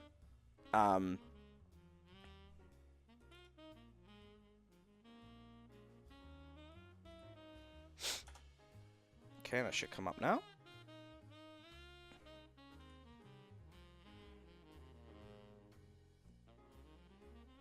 Oh wow. Mm-hmm. Which one would you like? The one that looks like syrup. Okay. The brown bottle. Yep. Okay. That is what is that called? Oh, Nature's Fortitude. And that is going to give you just for the next battle, but you will have until that battle is over, you will have a +1 tough, +1 to your armor. So attacks that hit you will hit for a little bit less. Sweet. Okay. All right. Let's go Awesome. to Jimmy and Callista. So I believe you guys wanted to talk to each other. I guess Jimmy would go find Callista. Mm-hmm. Yeah, it's like an opposite of the last time. Yeah. And wherever she's at, if she's sitting at a table. Jimmy, you are really quiet, bud. I don't know if that's your mic, but you are very quiet. Sorry. Is that better? You sound like you're very far away from your mic. I don't know if anyone else is detecting that. Yeah. Hold on. Okay. Let me see. That's better, I think. Is it better? Yeah, that's fine. Thank you. Okay. No, like I said, wherever, just wherever she's sitting, Jimmy would move over there. Okay. Look at her and be like, how bad was it this time? Callista looks up at him. I feel like they were probably like sort of like refreshing their own injuries a little bit, like healing themselves after the fight. And they look up at him and say, well, you threw a tree at us, but no one was hurt, so better than the last time. I guess that's a good thing. And I would also like to say thank you for returning my mind to me. And also that I am sorry for the pain it may have caused you on remembering. I could see it before I passed out when we was in the woods, the pain, tears in your eyes. And that's just, not something I'm cool with. You're a battle angel, you're supposed, you're the divine instrument of, the Lord Almighty. You should not be crying because of something that I did or I may have caused. So again, thank you, and I'm sorry. Callista's kind of like, as you were talking, Callista's kind of like softened a little bit, like their wings fluff up slightly and they sort of like tilt their head and hear him out. But when he's done, they stand up and stand in front of him and say, "You don't have to apologize for that. It was my own decision to bring you back before the rage burned you out. And for what it's worth, I would much rather shed a few tears than watching you step across the barrier where you could not be saved from. I was happy to do it, to keep someone like you on our team."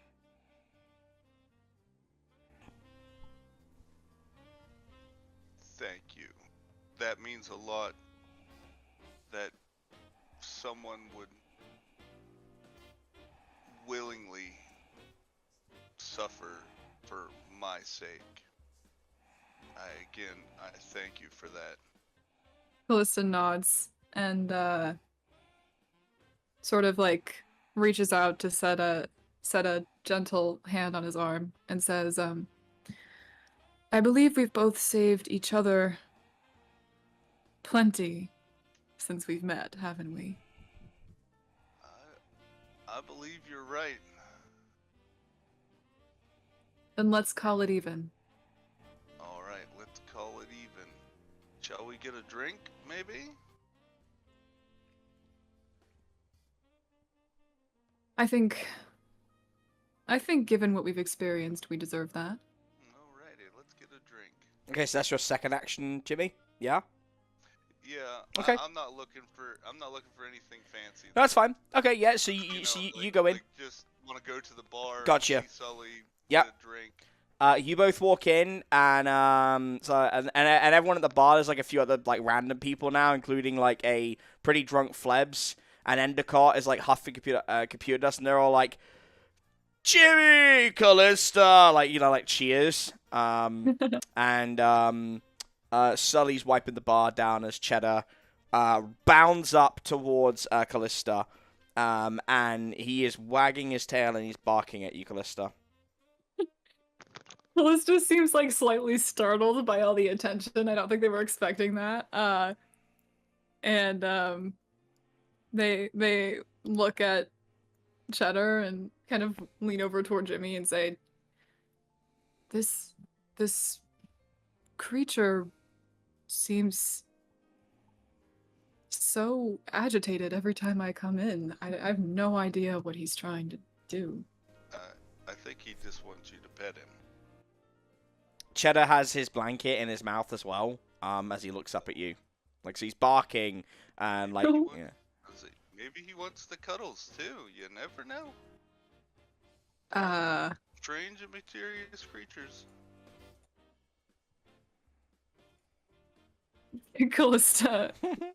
Callista, like, looks down at Cheddar and says, Why me, though?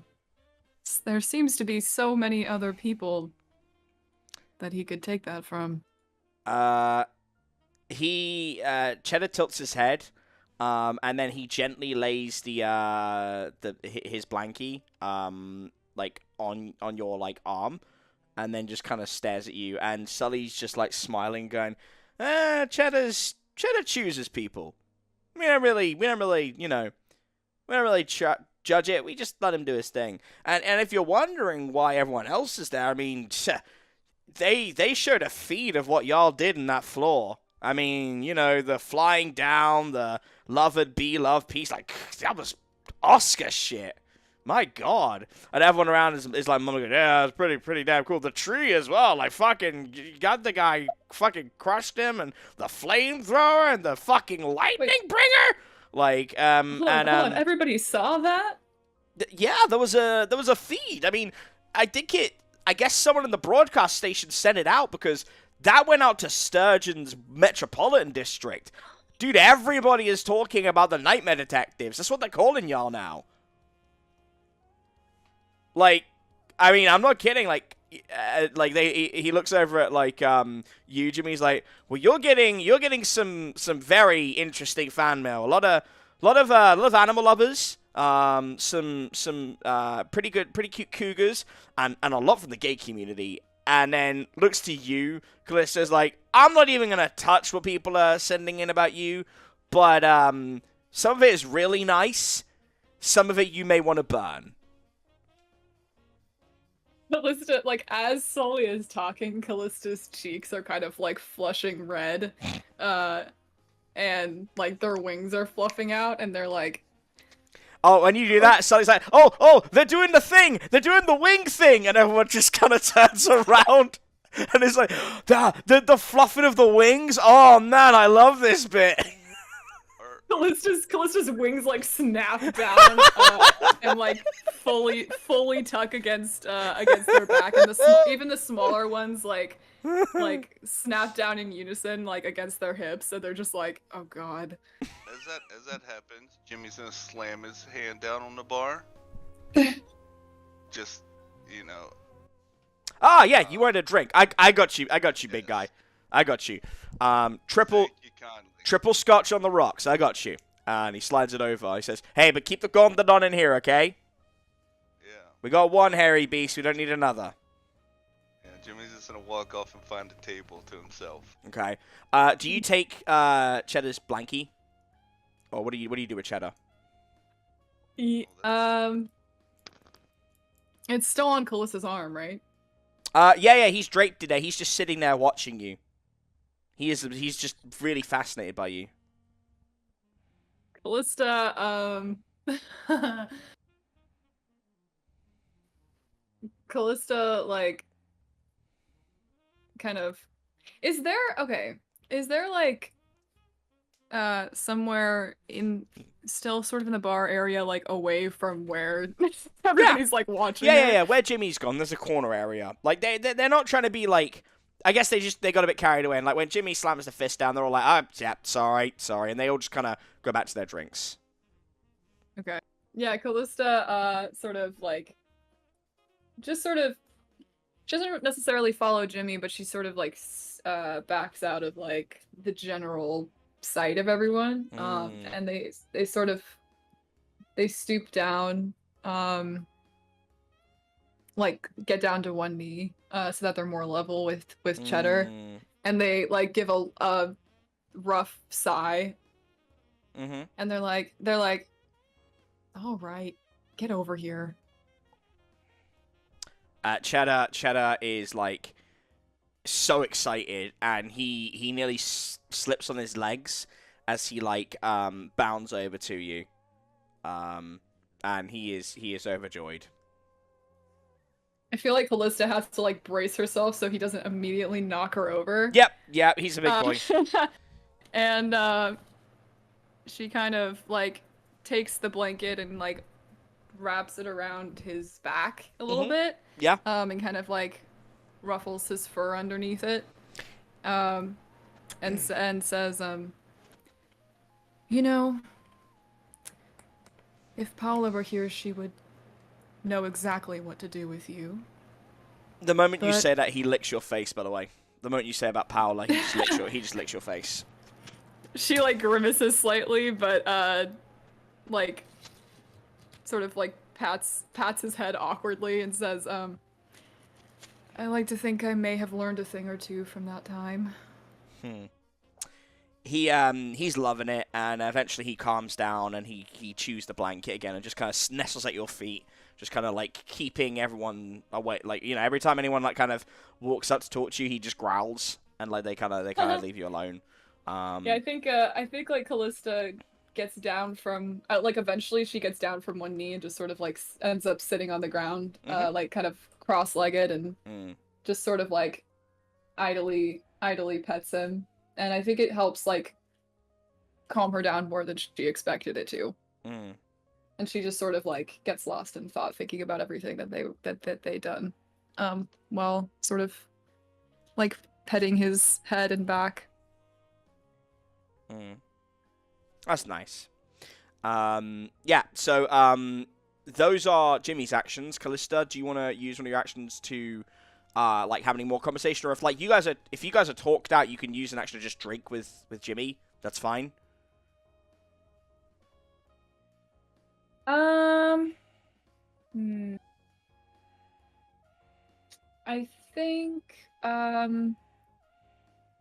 think Callista will stay with Cheddar for a while, actually, just sort of like, you know, yeah, sort of again zoned out and sort of thinking. I'm trying to think about if there's anything else I want to do. I'm so tempted to try the gashapon again, but I know it would just fuck Hey, with you me. never know. It could go very well. You never know. I kind of want to just for the bit. Okay. But like, it's like near the end of whatever I'm doing though. Like, Okay. I think for the majority of it, I think Callista's just gonna kind of chill and. Okay. So do you want to use an action just to rest and chill? Yeah, sure. Okay, yeah. So you and Jimmy just keep drinking, and just share some stories, and I think a lot of it is just you guys just relaxing. I don't think you need to share a lot more. Maybe you do, but we'll leave that to other people to sift through. But for you guys, just have a nice drink, and then when you're done, maybe Jimmy is having a nap on the table after having a lot of drinks, which have been paid for by the bar. It's not on a tab. Everyone's been buying you drinks. You slip away and go to the gashapon. They approach it warily. All right, hold on. Let's get the right music up for this. Let's okay. Here we go. All right. Yeah. Give me a weird roll. Oh, wait, is it weird? Alright. Is it weird I make you do? No, it's not. What does it make you roll? I think, isn't I it? thought it was weird. Oh, is it? Oh, okay. No, no, if it's weird, I that's thought fine. it was too, but I'm Okay. not sure Okay. what I No, that's can't fine. remember off the top of my head. Yeah, it's weird. Okay, my bad. Okay, well, you got a 9. Best roll so far. Maybe it's some Okay. liquid. Maybe it's some liquid courage. But you you get a nice They're roll. alone this time. No one's there to make fun of them. Yeah, no, literally, this is like the after hours part for the group. So it's yeah, you're good. Yeah, you She doesn't sleep, so. yeah, exactly. So it's very quiet and chilled. You actually get 2 gashapons. The first one is like it's a little like a fake out. Like you think you failed again because it coughs out like a little black container with another bobblehead that is actually like it's another version of Lady Death in her human form. Just like it's just like rest R.I.P. in pieces. R.I.P. in pieces. Oh my god. But then It's just like about to throw it across the room when the second one comes out. well, yeah, and you nearly do, and then you open it, and the world kind of stops for a minute because it is a small I can't think of the word. It's a little box which you can turn a crank on, Callista. And it's old. And you turn the crank. And as it opens up, you see 2 ornate wood carvings. One of an angel, one of a young woman, and they're dancing around together. And it plays softly for a moment. And you're lost in that memory. It's not something you ever owned, which makes it a little bit strange. Probably very strange, but it's a personal thing. It's a trinket. And once it stops playing, you feel that sense of fulfillment rather than grief. It really is something that you realize is that you've just had a really nice day after a really shitty one. And most of your life has been spent having shitty days followed by mundanity. Your baseline is nothingness, almost, which is why angels are measured in the way that they speak. But you, since you came here, have had really bad days followed by really good days. And today was a very bad one followed by a very good one. And you realize the closeness that Paola was talking about. And rather than feeling despondent, you cherish this. As you hug it. You actually hug it. And when you pull it away, on the underside of the case, you see there's a note. And it says, if you want to feel this once more, all you must do is come to floor 94. And a deal can be made. Provided you've paid.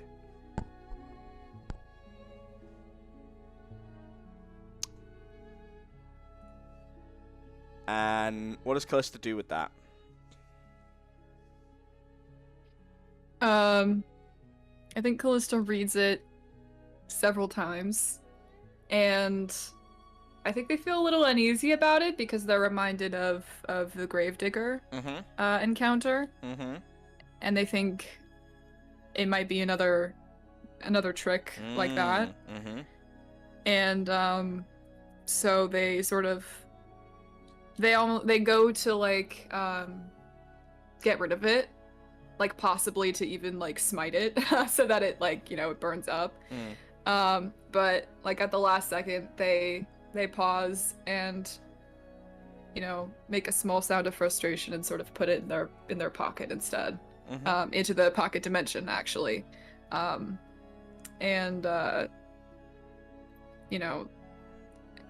they sit again and have a moment looking at the music box. But now I feel like the note is probably in the back of their mind too. Okay. Which leads us to the man of the hour, the man with the power, too sweet to be sour, Jericho Branch. Jericho, what are you doing? I think this moment, if he hasn't already been trying, he'll extend his left hand and with his palm make a perch and try and summon Saint. Okay. Yeah. Give me a magic roll, please, bud. Wow, the cutouts have been really few and far between today. I'm very happy about that. True. I think deleting the cache definitely helped.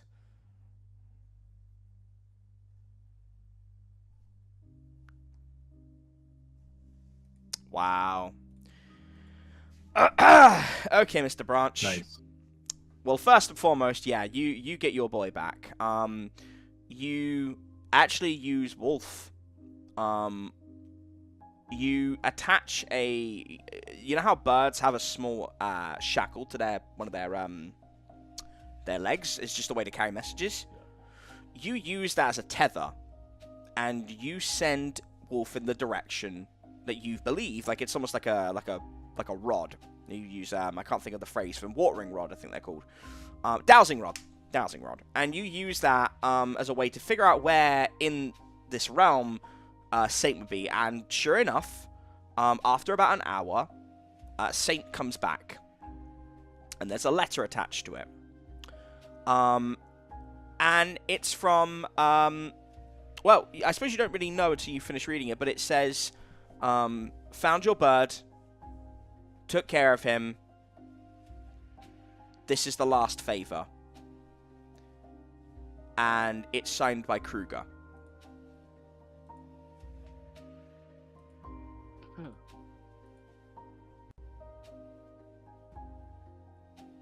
Wait. Jericho has kind of a confused you a moment. Mm-hmm. Wait, is now it's a signal and Kruger isn't? How'd that happen? Yeah. Then he turns to Saint and says, It's good to have you back, little man. Your sister was worried sick about you. I knew you were okay. But Wolf was like squawk every 10 minutes. Saint kind of just does the bird head tilt. I almost feel like, even though what kind of bird is Saint? Because I know he's probably a pigeon, but I've always a dove. Okay, I've always imagined him almost having parrot sensibilities, where he kind of his eyes wide and he just kind of takes slow steps towards you. No, I think he tilts his head, and actually, even though this probably isn't in line with what doves are like, he preens your beard a little bit, as a sign of affection. And your second action. Let's go reading. I want to go back. And Jericho will go back to the book from the second time. Last time they were in the library. Oh, okay. Yeah. You're gonna have to refresh my memory a little bit here, because I deal with so much different lore. Jericho wasn't able to fully read the entire of the book. Some of the phrases or the wording it's almost some of the wording he didn't recognize, but the way the role ended up happening, he would read the book, and then in certain parts of the lines he couldn't actually make out the words, either by matching or. Okay, so you were going through a history of that would have been Jericho's diary style entries, correct? Yes. Okay. Yeah. Yes, and then there's the Stormbringer part. Okay. Yep. All right. So yeah, do you want to do it on your own? Do you want to talk to Endicott or anybody else, or are you happy to kind of do it yourself? This time Jericho will do it on his own with the company of Wolf and Saint. Yep. Okay. Yeah. I think this is a weird roll. So yeah. Because you've already gone for it before, I would give you a +1 for advantage. Yeah. Yeah, and that would be. Is this going to be a weird roll, or is this going to be a? How about this? Give me a weird roll, and based on that, I will get. We're gonna do. I'm gonna fuck with the mechanics here. Give me a weird roll, and then you can ask me some questions. So, all right. So you got a 14. So what do you want to know? I'll give you 2 open questions, and then I'll give you the information. How about that? If it's Jericho's main goal here is to asking the parts they couldn't understand before. So he feels after the incident with the signals, he's a bit closer, more recognizing the whole Stormbringer thing. Okay. So at this point, he's looking for. He wants more information on the Stormbringer. Yes. Okay. More. Yeah. Well, how about this? I'll give you. I'll let you save another question. I'll give you 2 bits of info for that. The Stormbringer, as Jericho reads, there's a bit of an ugly sort of another ugly realization. Jericho did have latent abilities, always did, but there was a note that's been left in there by an old magister, and the name is sort of not one that's familiar to you, but it's Fairtex. Magister Fairtex reported that the last time the elements and the fractals were brought into this world, they had to be bound to human souls. Not any would do, and one of the things the moth had cultivated itself on was finding young wayward kids with some ability and trying to entrap the fractals in them, which, as you can imagine, had disastrous results. One of which was actually the Pursuer. And we'll come back to that in a minute, but you start reading through a lot of the experimentation that was done across the Hotel Inertia. And it becomes very clear that a lot of the things that you have seen and heard about are failed experiments by the Order of the Moth. The success rate with which they can implant a fractal into the body of a latent an ability gifted individual is between 1 and 5%, meaning it has a 95 to 99% mortality rate. And in fact, in the last 230 years, they have only successfully done it twice. You are the second one. The problem is that fractals and what they actually are is still very much unknown. And the experimentation was done pretty much under the nose of the previous Magister, the Overseers, and outside of the council of the extended... Well, there's a council of each wizard group, so the Order of the Moth has their council, which you're dealing with, as do the Gravediggers, but there is a Grand Council, which is made up of the first and second ranked advisors and leaders of each group. And that Grand Council was not told about these experiments. And when they found out, they killed the last fractal owner, which caused a cataclysm, known as the Dondella incident, which you'll need to read separately if you want to read about that. But that incident meant that they were no longer allowed to do it, and for over a century and a half, they didn't. And then, about 35 years ago, they started doing it again. You were one of many. And the thing that scares you isn't just the fact that the fractals are from an unknown realm and that they have their own autonomy, that they have their own minds of their own. It is that without intervention, they will kill the host. The more you become aware of this power, Jericho, the more you're letting something in that will ultimately take over the body of Jericho Branch and free itself of the physical form, killing you in the process. But there is instructions on how to harness it, and there is a name of someone who can help you to look after this, and it is the oldest and wisest professor of the mystic arts and spell slinging that exists in Sturgeon. And it's not a name that you really kind of have any familiarity with. Perhaps Endicott does. Perhaps there's something in Sturgeon you can look at. But it is one that you're going to have to keep an eye on. It's Grand Magister Schumer, Schumer, who is the only surviving individual to have ever claimed to have a fractal within them. Even though there was only 2, and the other one was killed, apparently they claimed to be the only surviving one who got rid of it. So if you want to harness the Stormbringer, that's probably the person to go and talk to.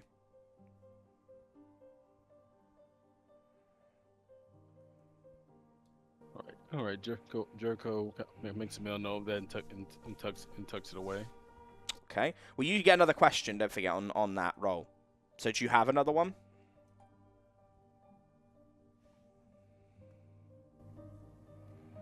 Another one. Can I say hold on to it for later, or is it something I have to use like right? It's got to be something in that book that you want to learn about. So for example, the last memory location, secrets on it, or on yourself. It's whatever. I already know the last memory. Isn't the last memory location on the top floor? Isn't that what we talked about last episode? No, it's not. No. Okay. No. That's just where you've got to go when you've collected them all. The last memory location. I'd like to divine. If the book can divine that for me, I'd definitely take that. Yeah. Unfortunately, Jericho, I think you already know where it is. I think you've just... The 13th floor? It's on the 13th floor. It is in the room that Jericho Branch's body used to occupy. No, ain't that sweet and poetic and shit like that. Yeah. It's almost like I planned it from the start. And there's a note there that says, "Shed your ego, and you will become free." It looks like your handwriting. Huh. Is the note just tucked into the book? Can he just like go ahead and stuff that into his like coat pocket? Yeah, you can. It's your book. You can rip out pages if you want to. Yeah. You're right. This is my book. In fact, I'm taking the whole thing. I'm taking this. I bought this book from home. Yeah. Cool. I believe I can't have a book when I came in here. Okay. And what's your that's your second action? Okay. Right. Well. A good little bit of reprieve. You've all chilled out. You've bonded. And you've learned something about each other. At which point, you're all gathered. It's the next day. You've all gathered by the entrance once more. And I think this is where you all should really discuss in character what you're going to do next. Well, Jericho we'll look to everyone and say, well, we will get 4 out of 5 pieces. Last one's on 13th floor for 13 sandals. Maybe we should move it. Maybe they should move it to the 11th floor, since 2 of them are dead now. How's everyone feeling? When juiced, ready for another big fight?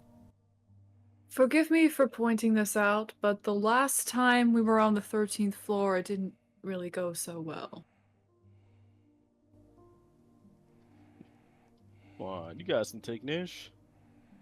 You guys got he's got a big old Raging Ape mode, and you have a whatever you do. Last time, I flew away to prevent us from dying. So... You have to excuse me trying to break the tension here. I don't think we should rush to our deaths. I was kind of just making small talk for a little bit. I am notoriously not good at that.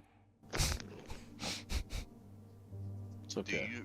Do you know where on the 13th floor we have to go, or are we just gonna be blundering around in there blindly? Half yes, half kinda. But the powers that be are complete dicks, and as being complete dicks, I'm sure the last memory is in the room wherever the fuck I was supposed to become the 13th Sentinel at. Okay. As to what room that is on the 13th floor, can probably ascertain that when we get there, but probably not but I don't think I can do it from the safety of this floor. Okay, I was just, like you said, making small talk. No, this is good. This is good. Keep bouncing ideas off each other. This is how it works. I don't understand the difference between small talk and strategizing. Well, okay. Are we not? Are we not just strategizing? We're doing both. Oh. Don't get confused. It's okay. They're happening at the same time. Yep, Side by same side, still time. maybe.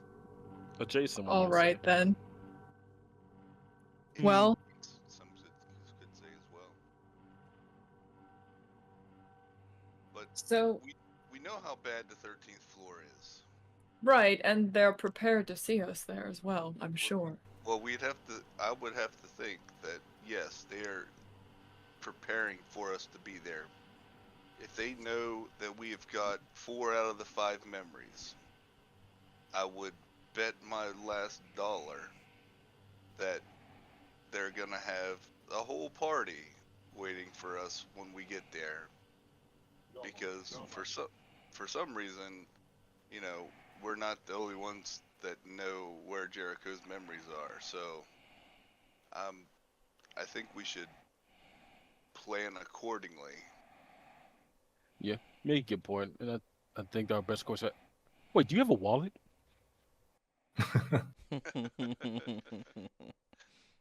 Why do you have money? Doesn't everybody?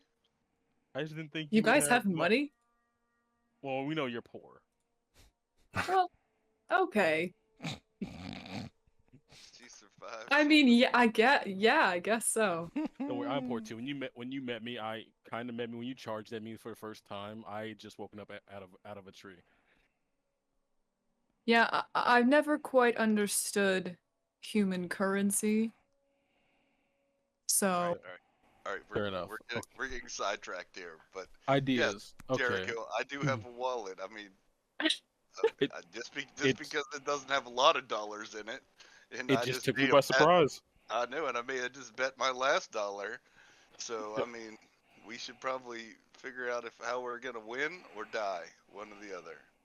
We can find a way. Gonna happen. If we go directly to the 13th floor, I'm pretty sure the remaining 11 signals will be there.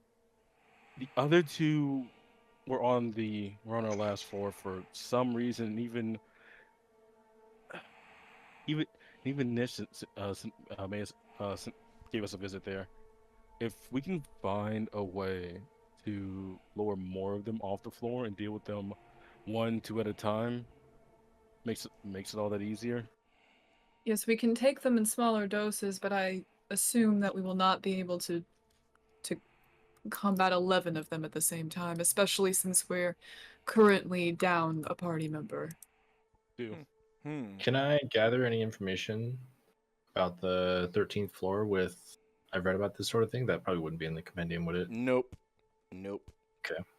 What about the data? It would be on the data, but you'll have to you'd have to roll for it. But yeah, you could try. Yeah, you could have a go. Okay. Act under pressure, investigate a mystery. I think it would be No, I think it'd be investigate a mystery. Okay.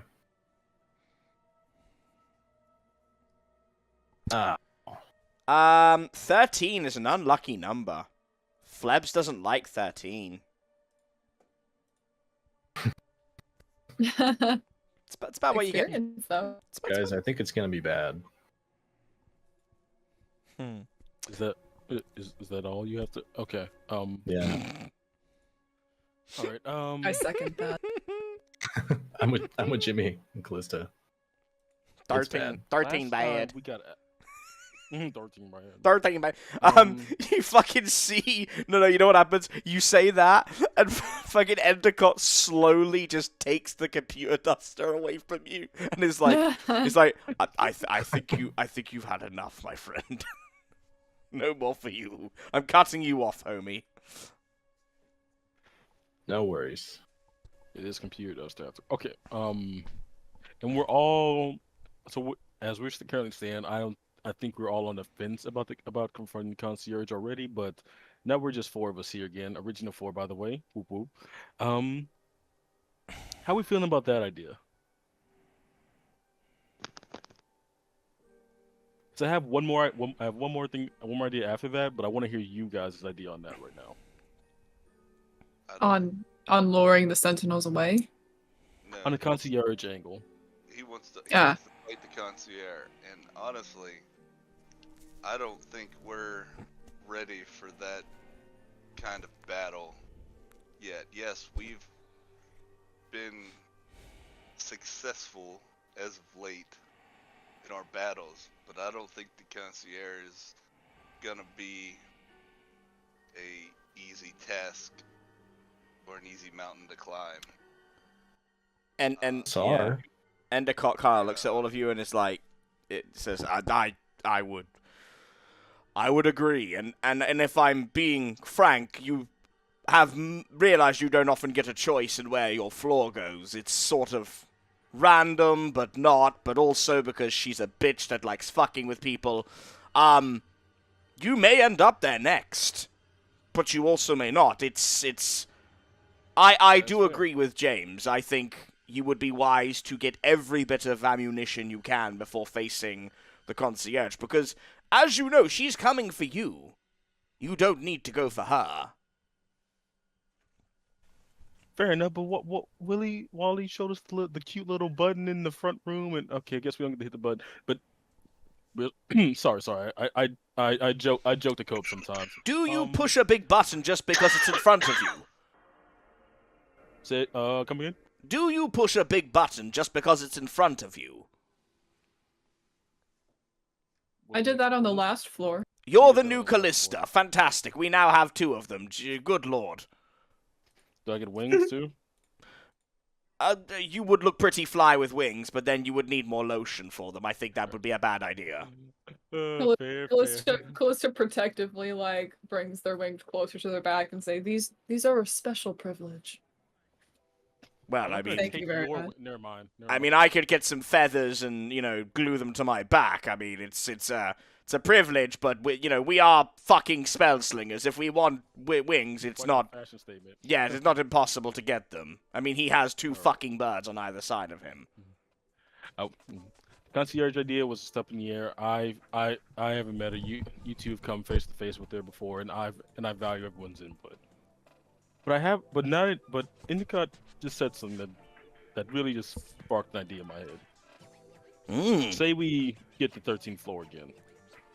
The signals are waiting for us.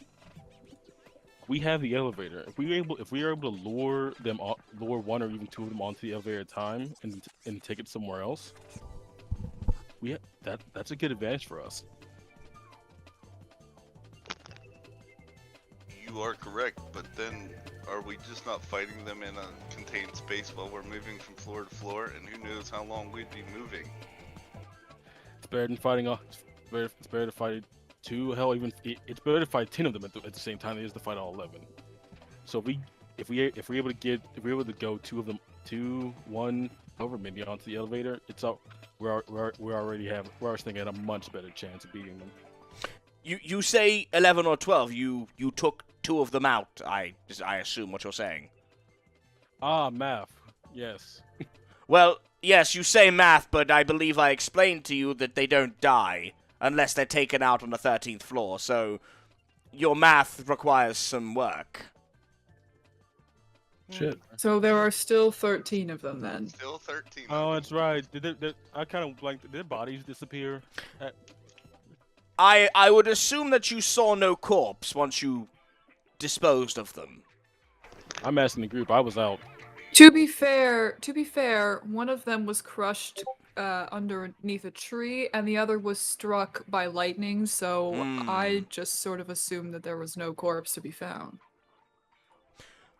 Well, you were half right, Crazy. my fallen friend. There is no corpse to be found because once you destroy the physical frame or you exhaust the energy within it, it transfers back to the original recipient. I should also mention they are stronger on the floor, for they are not dividing that power.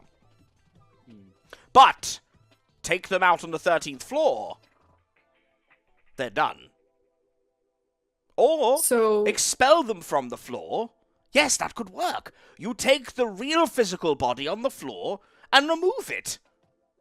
you could then take them out on another floor because the physical self that they're projecting is no longer there. That's brilliant. Although I would say, going toe-to-toe with them on the floor itself may be the wiser of the options.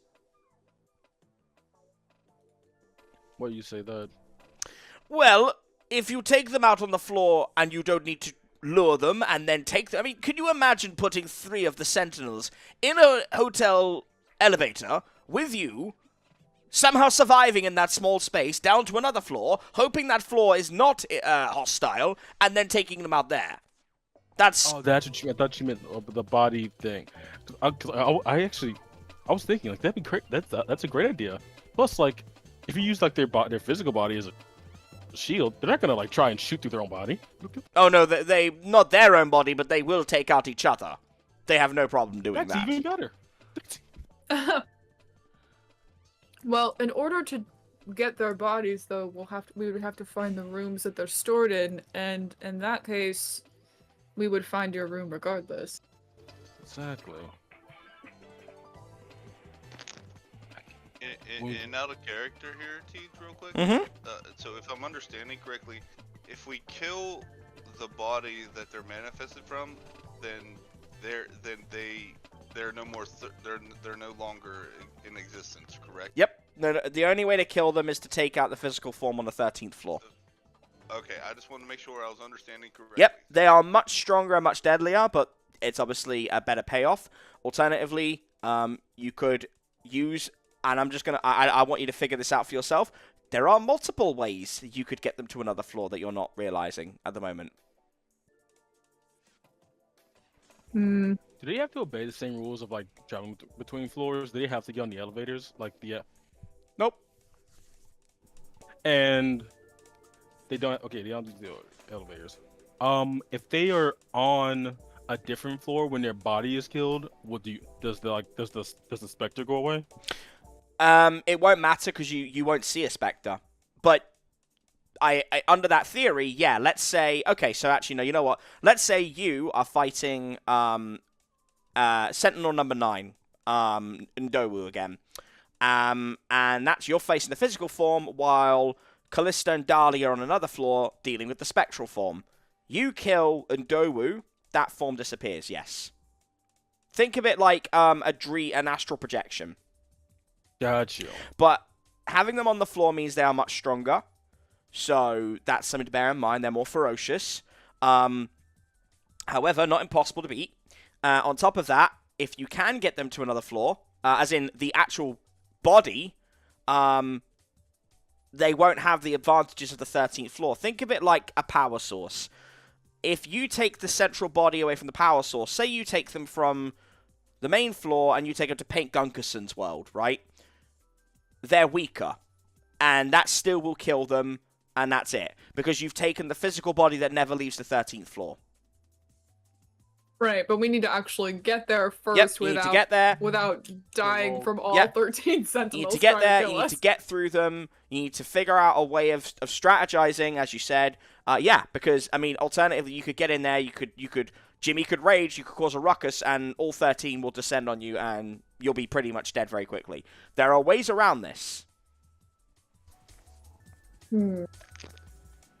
What if we had good enough bait to get them to get the actual specters off the 13th floor? Once we arrived at the 13th floor, and that would leave their bodies undefended. The only bait that would work for is you Mhm. being the bait. I also would like to know, Teej, from the DM. So we got the downloaded files from the communication, right? And we have a terminal here at the archives, correct? So we could technically send messages to whoever we wanted to, is what you're saying. Okay. Okay, see, that's... Okay, I was also thinking something similar. Nice. Okay. I like that idea. My brain's working slowly here, but it's coming online. Too much alcohol last night. Sorry. Endicott also has an idea that you can ask him about, but I'll let you guys figure out what you've got first because I want to see where you go with this. Well, if we can send messages to whoever we want to send messages to, like the Sentinels are under order of the concierge, are they not? Yes. So we could just order them away from the 13th floor. We technically could if we could, like hack an email, or I mean, we have Flebs, the freaking super hacker over here. Did you guys see him back in the communications room? I did. This No, dude I was didn't. the I was dealing maniac. with my past. Oh, well, Ah, shucks. like I said, the past is the past, brother. It needs to stay there. For you right now, that's not. Mine is physically trying to kill me. I know. I'm just saying, for you right now, that's not an option. But I appreciate your understanding. yes, if we could get like and Flebs, I know you've seen the email with like addressed to the concierge from. We have an unknown source. But you think you could mimic an email like that to like say the Sentinels, so we could lure them to say a different floor? I don't even know where to tell you where we could send them. Why don't we send them all to Paint Gunkerson's? Send Paint Gunkerson hey, email saying, "Hey, yeah, spill some Paint- crazy ass paint." yeah, paint maze time. Just let them know they're coming. Yeah, let him know it's time for him to rage out and bring the paint maze. He did have a trap ready for us last time. He does have that big can of paint mace too. Like, it is big. So I mean, I'm down. Would our goal when learning the way just to be to find my room, or we try to? If we're going in there and luring as many of the Sentinels away as we can, we're killing them all. They need to go to different floors. Then the moment that the specters start disappearing from their bodies, going to start, the others will just come back to the floor. Well, then, That's a fair point. But there's 4 of us and 13 of them. Can't assume, and more than likely their bodies aren't stored in the same rooms. We'd have to find each one of them. I understand that. But that is, that's or we could send them out like at least maybe like 2 at a time or so. Kind of like when we. That would take far too long. Far too long. You won't have that kind of time.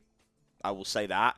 If you think mechanically about how long it would take to send 2 of all 13 of them, I don't even know how I'd mechanically deal with that. Yeah, we're gonna have to do this. Well, it's gonna have to be a one and done kind of deal. perhaps we could feign a message saying that our group, Jericho included, are lost within the hotel, so that they need to search different floors to find us. So they'll all go out at the same time, but they'll split up in the process. Endicott's been listening to you guys for a while now, and you can see the cogs are weaving, and he says, if I may have a plan. And he directs you to the computer, and you see this picture, and this is a top-down view of one of the rooms in the 13th floor. And he says, it doesn't matter whose room this is. What matters is we have eyes on it. And if you have someone who can navigate and provide that navigation to the rest of you, you have a better chance of looking for the right room. It doesn't necessarily have to be one of the group. You could perhaps find someone in the hotel. Perhaps you've already met some people who could help you. That is problem 1 solved. Jericho, I'm to understand that there was footage of your last secondment to the previous floor, and people saw you as the Stormbringer.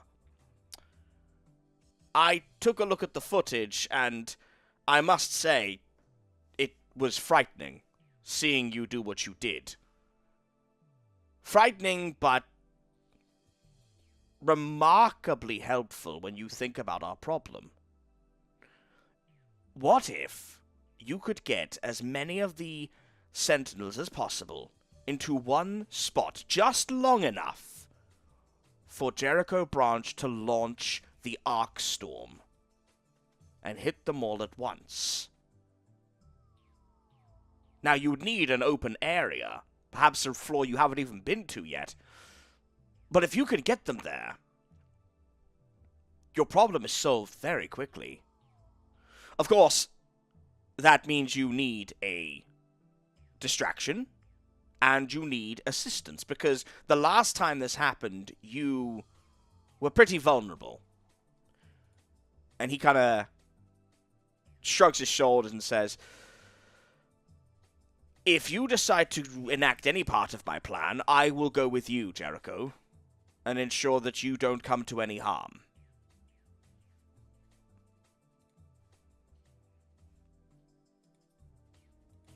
Wait, you can leave this library?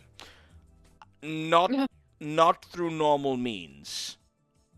I believe your friend, your fallen friend, can teleport through their wings to places they've been to before. I can fly, yes. But you can't teleport using your own magic? You can teleport too, Callista. I am actually bound here.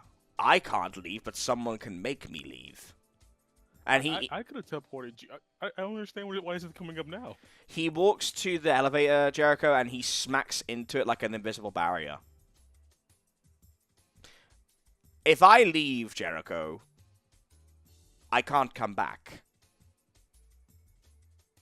It's a one-way trip. And I was saving the possibility for the last hurrah, shall we say. And it seems to me that this is it.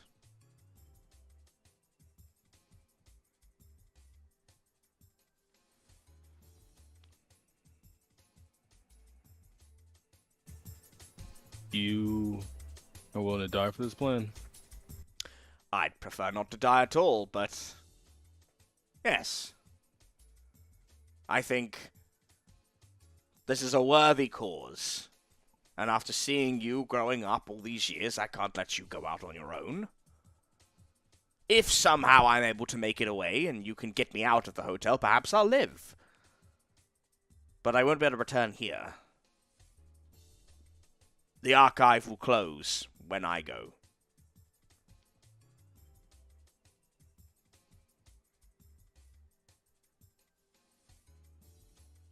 Then we'll get you out of the hotel. You know what? They have this place called Micro Center. Micro Center? Yeah, I can see. You're joking.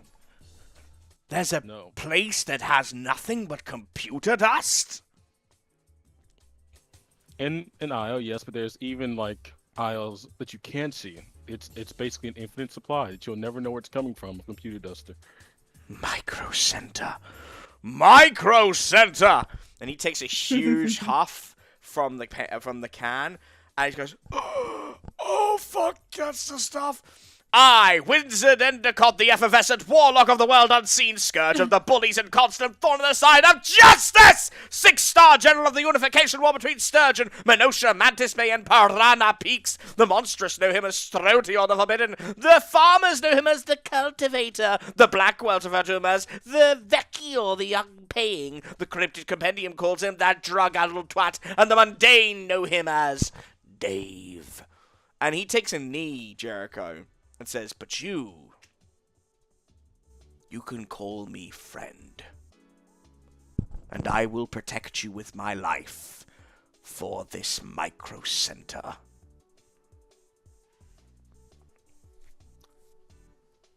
That was really touching until the caveat of Micro Center came at the end. You know what? If you don't want the donkey to move, don't offer it a carrot on a stick. Endicott, I couldn't have asked for a better mentor. You hear a voice while you guys are talking. Say, if you need someone on the battlefield or someone to watch as you little fuckers run around like rats in a maze in a Saw movie, I'll do either. Just want to be useful. It's Wendy.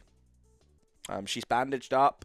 She's pretty, she looks pretty pissed. But she's determined to help somehow. So if one of y'all does want to stay behind, like Flebs or Callista, whoever, and watch and guide everybody, she will replace that person as a fighter. But she will also be happy to stay and navigate. Or you can you can ask someone else to be the navigator. You have quite a few NPCs you can go to. Yeah. We just need to be able to actually trust them to do it correctly. Yeah, that's true. That's very true. So you've got a couple plans, and you got a couple plans at this point as well. You've got your own plans that you guys have come up with, which I fully am behind. You've also got Endicott's plan, which is basically to bait them, get them. You might have to get into a fight or two to get all of them to come out, because they're not all going to be there. At which point, Callista and Callista will have to basically take the moment of opportunity, fly them to another floor, which has an open area. At which point, you know, you've got Jericho to strike them with Endicott. Doesn't mean it's all going to happen. And then y'all have got to figure out a way, basically, to get back up to that floor. But you can also do your plan. It's really whatever you guys want to do. This is your game. I wanted to make sure you had an alternative, though. Yeah. What if we combine the two? Yeah, I was also thinking that, like, what if we did, you know, the plan with the fake message and everything. We could at least try that first, and then have it be some kind of, like, have it be a distraction to see how long it lasts for. But then, yeah, if that fails, we could always divert to the second, like, to Endicott's plan. That sounds really good. You can join them like that. If they ever get tipped off, if we can start heading back, we can always have whoever stays here tell them the floor, to issue out where the floor that me and Endicott are on. Right, like we could use Endicott's plan basically as a plan B, but I figure if we can distract them with the fake message, like we have that tool at our disposal, we might as well at least try it.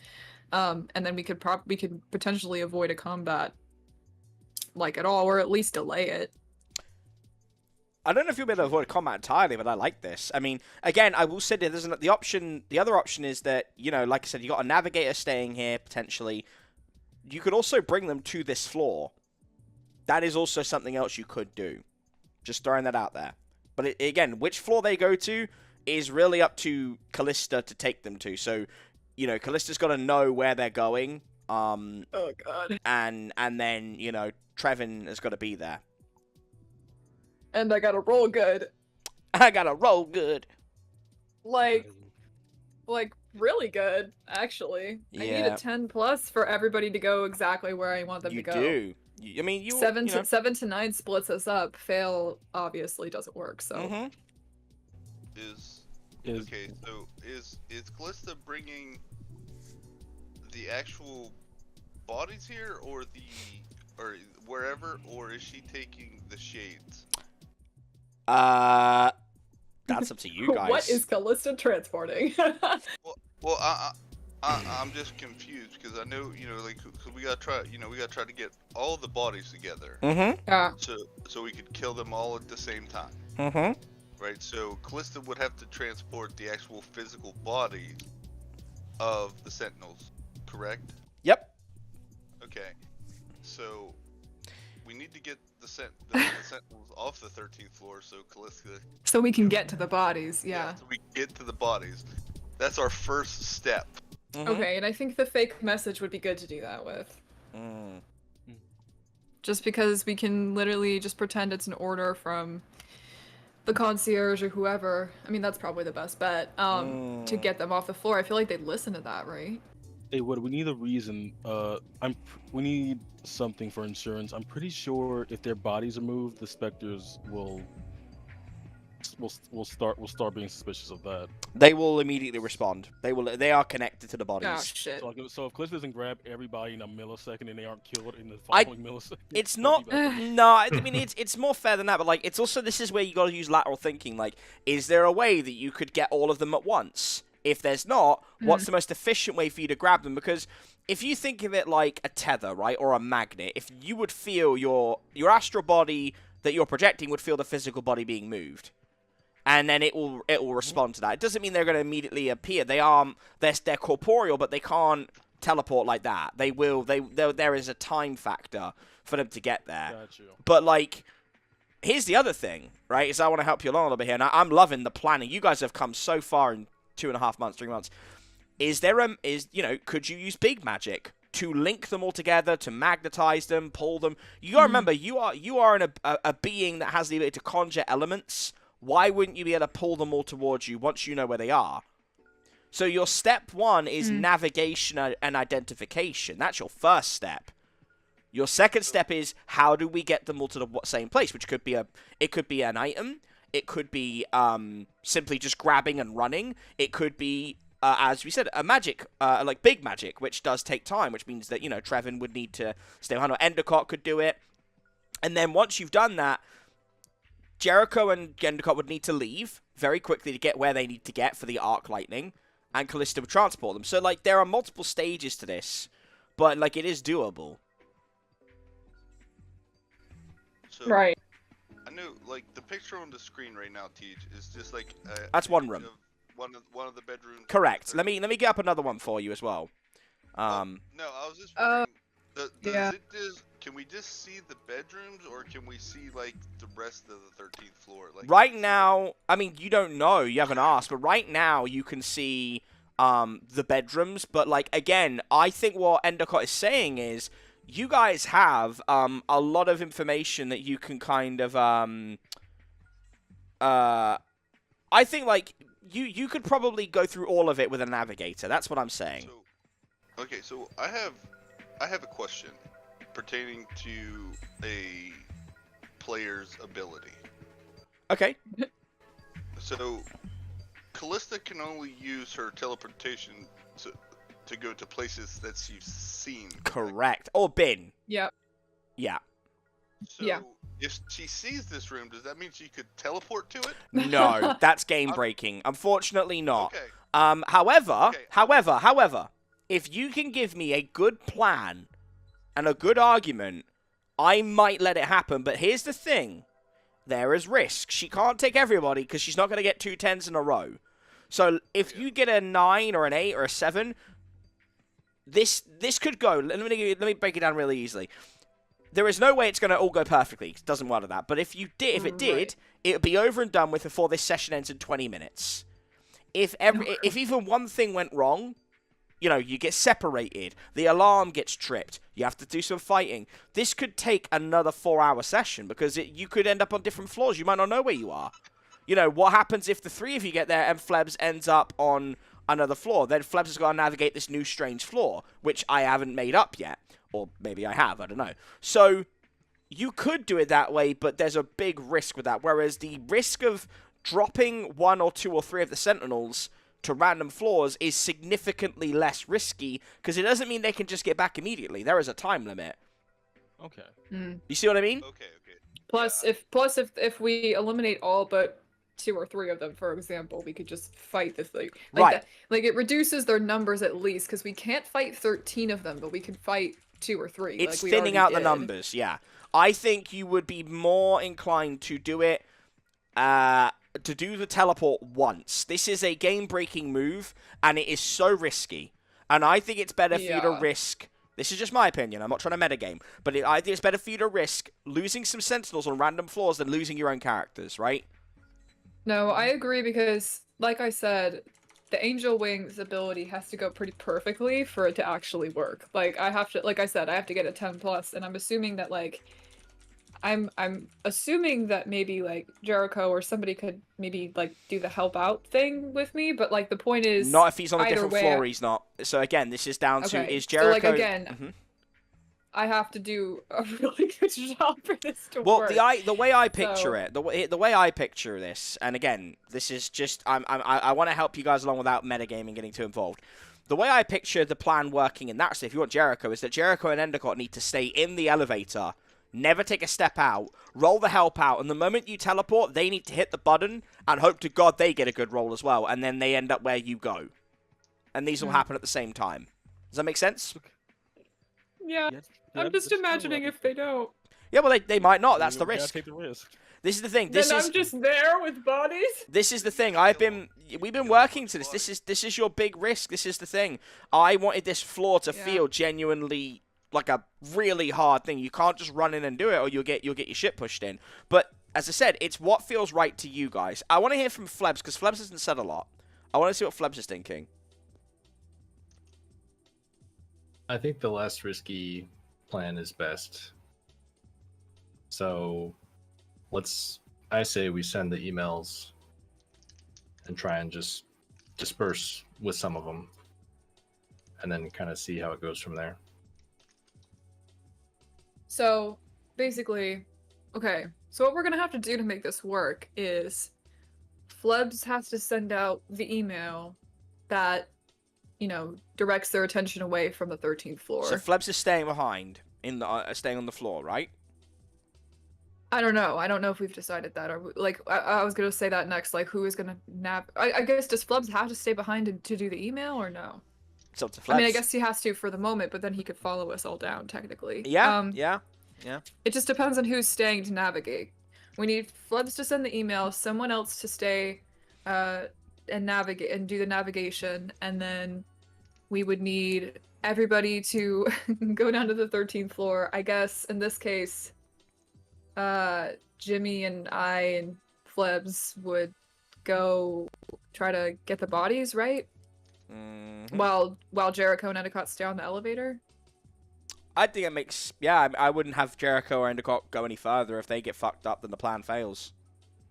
Exactly, that's what I mean. So then it would be up to me, Jimmy, and Flebs, unless Flebs does the navigation. But at Or least you, me and Jimmy, and right? Wendy. If Wendy goes. And Wendy, that's true. Forgot about Wendy, yeah. Yeah, Flebs is probably the most equipped to do the navigating and also to pivot if any other information needs to be like disturbed or sent out using the terminal. Mm-hmm. And having having Winnie there as an extra fighter, as frontline fighter, is actually pretty good for you too. Why don't you guys take Wendy and I'll navigate? TJ, would I have access to like real time data? Like, Yep. oh shit, they're coming back. I'll be giving it to you in a separate message. Yeah. Okay. Yeah. Okay. So then if Fleb says so then it would be me and Jimmy and Wendy going to while the Sentinels are gone, deal with the bodies. And then in that case, what happens to Wendy and Jimmy when Callista leaves with them? They will either need to stay on the floor to fight off any other threats that might follow down, or they can jump on the elevator and go down, but there's a chance they might miss it. It's got to be pin perfect timing. If Wendy and Jimmy get stuck up there, it's not going to be the end of the world for them, but I think it's likely that they would have to probably stay and get rid of the corporeal forms that will be rushing to come to the last spot they're going to see you on, Callista, is that entrance to the 13th floor, right? That's the last place they're going to sense you. When you teleport, they will lose you completely for a minute. It's like hyperspace. They won't know where you are. So I think Wendy and Jimmy will probably have to hold down the fort and fight off anyone who turns up there. And then they'll have to find their own way getting to the floor. They, that's their part in the role. Think about like a bank heist. Everyone has a specific role to play, and it fails if even one of them isn't there. There'll be no need for them to come down with you because if Jericho and Endicott can pull it off, everyone's dead. There's nothing more they need to do. Right? Yeah, because basically when Callista flies, I'm imagining it's real. It is flight, but basically they travel into a different, like they're traveling via a different plane, like the ethereal plane. Yes. So yeah, they will be out of sight for a second. Okay. Okay. Yeah, and then I would have to go. Callista would have to go to some sort of floor with an open space that Jericho and Endicott could follow, and then we would do, and then Jericho would summon the storm. I'm just trying to walk through all the steps to see, like, what we all have to individually do. I say, as far as the rooms go, though, can't we just use, like Teach was saying, the Grand Archives? Because once Endicott leaves, the Archives is no more.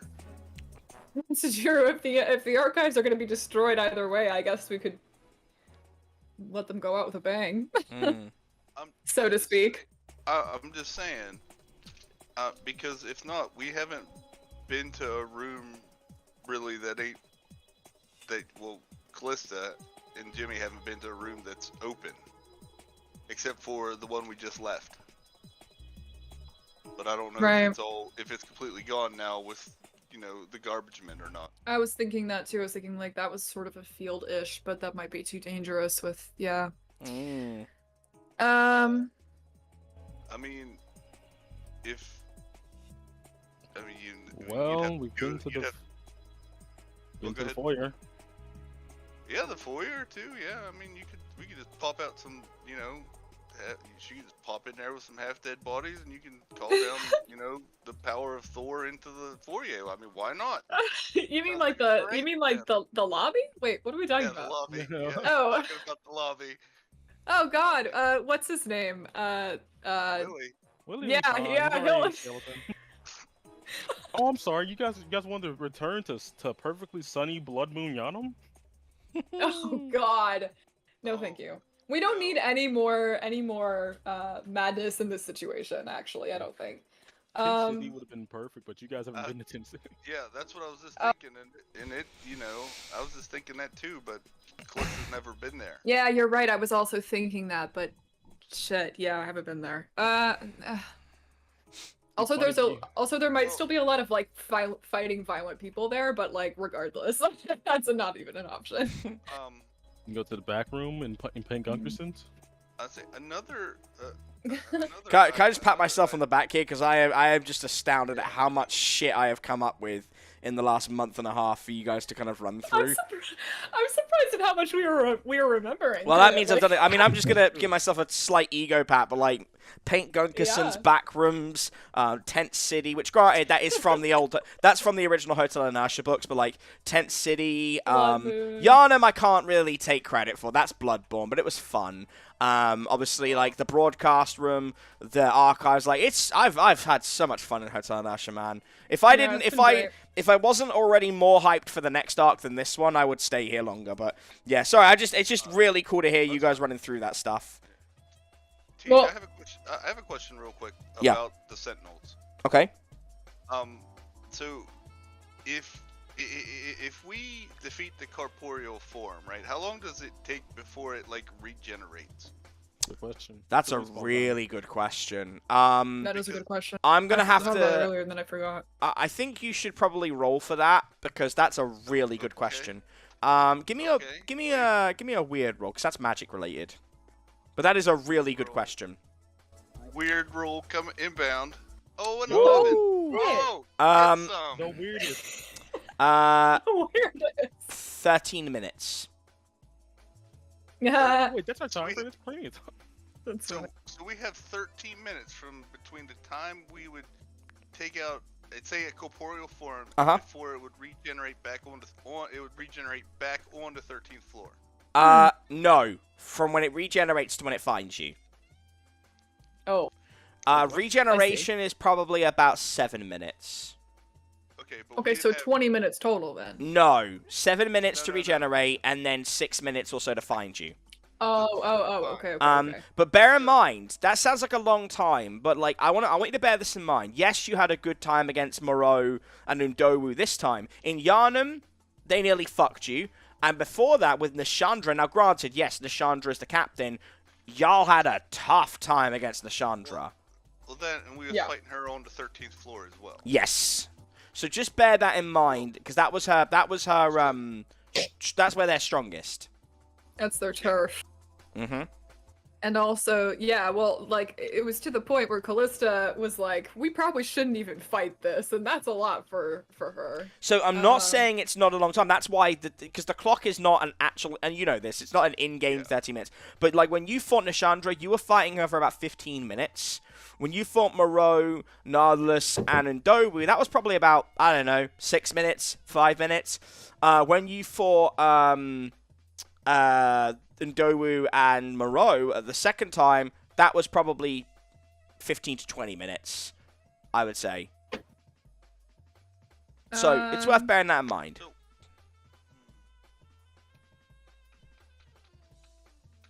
It is definitely enough time to get what you need done. Yeah. Well, because I was trying to think of something or an idea along the lines of thinning them out before we made a move on the 13th floor. Mm. You know, with your communications about maybe luring them to somewhere else, and then taking out a couple, and then moving. And then going. Mhm. Well, I think that bears the risk of us being injured, though. You know, like, if I don't want to go to the 13th floor with us already hurt, you know. That's true too. I really think love, that by the would way, be I just want to praise y'all because, like, obviously we're finished up the session in about 10 minutes, and I love the fact you have spent this long planning it. That is really, no, seriously, it's really good because, yeah, you could have gone in there guns blazing, which you haven't done for every floor, but, like, you would have gotten mollywop. The fact that, like, you're spending nearly half an hour planning this properly, when we end it, you'll feel that sense of accomplishment. So when we get into Wednesday, that's going to be, straight in there, and you'll have a better idea. I would also recommend you, when we're done, in general, you write down the strat. You write down exactly what you're doing. Yeah. And I'm gonna You say add that as in. if I haven't been writing this down. Well, exactly. I'm gonna add in one more combustible element for you, and you guys have got about 6-7 minutes before we wrap up. So you still got some time. Wendy kind of like has been listening, and says, I didn't want to do this, but this seems like a pretty fucking dire straits thing. This is like a John Wick 4, not a John Wick 2. I think I can call my sister. And You can be what now? well, Amelia, you guys didn't ask me, and I actually kind of appreciate that. I needed the time, but Amelia went off to, I guess, soul search. I don't know, but she's pulling a martial arts second act right now, meaning healing, relearning. You ever seen Ong Bak 3 with Tony Jaa? Why is everything you talk about in movie references? Because I love movies. I mean, don't you? I'm pretty sure I haven't seen a single movie. Yeah, okay, pick me. All right, pick me, ass bitch. We get it. You don't watch media. Okay, you're so fucking cool. All right. Not all of us can go and talk directly to the God of all creation while the angels suck off each other. Like, some of us have martial arts to watch, okay? To be fair, I've never spoken to God, and we don't have TVs there. And you also can't tell time. Moving on. So she's like, she kind of like, because I think she's a little bit jealous that you kind of are like a separate kind of immortal being. She's kind of like giving you a bit of the business. She's kind of like, yeah, all right, you're cool, but yeah. So she's like, all right, fine. Look, what I'm trying to say is, Amelia's been doing some soul searching and thinking, and she let me know that if I need her, I just need to use this. And there's a bell. She's got a golden bell, which is was actually something near Amelia. And it's a smaller version of the chiming that you heard in Yharnam. And she says, I just need to ring this 12 times, and Amelia will come. Okay. Okay. Paige, Mhm. I have another question. Uh-huh. Real fast. Uh-huh. So I have a question after this question. I have a question after your question and his question. Yeah, go I on. have a question after your question, after his question, after. And I'm gonna follow up with another question. Suck a dick. Go on. Okay. So Yeah. the 13 Sentinels, right? Are they used to police like problems in the hotel inertia? Okay, that's I want to give you some information, but again, Flebs can roll a. I've read about. Actually, no. You know what? You're asking it. Give me a what would that be? A sharp roll? Would that be an Probably a investigate sharp mystery roll. or investigate mystery? Ooh. Nah. I'm not gonna let it off on a sharp roll. I want to give you some information about this, but I can't just because this is currently your hunt, if you will, which we haven't talked a lot about. But every game has a hunt, you know, and obviously Amy and Peach are a little bit newer to it, but you guys know, you learn about a creature or a target and you hunt it. Now, it's been different this arc, which I've had, I think it's been a lot more fun, but you are hunting something. So I think you need to roll an investigate a mystery flexible alternative. Because I can give you some info, but I don't think I should just give it to you because this is your current threat, and it's the biggest threat so far. Let me get a picture up though. I will give you a picture of the assassins so you can see them.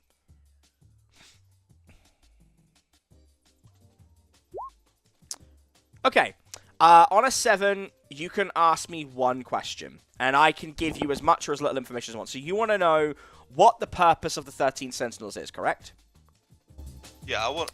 Well, I'm trying to figure out if they're used to like police. No. In the hotel inertia for like disturbances or stuff like that. No. I'm not gonna go as far as saying that the hotel inertia has an ACAB policy, but it also doesn't really have authority in the way that we understand it. Because how do you police multiple monsters and immortal beings, corporeal beasts? It doesn't really have that sense. I would make it's probably closer, Jimmy, to an authoritarian kind of asset. You're left alone if you just fucking do what they say and mind your own business. But if you step out of line, they will come and enforce you. So I don't think police is the right word. These people... Yeah, police probably wasn't the right word either. You are correct.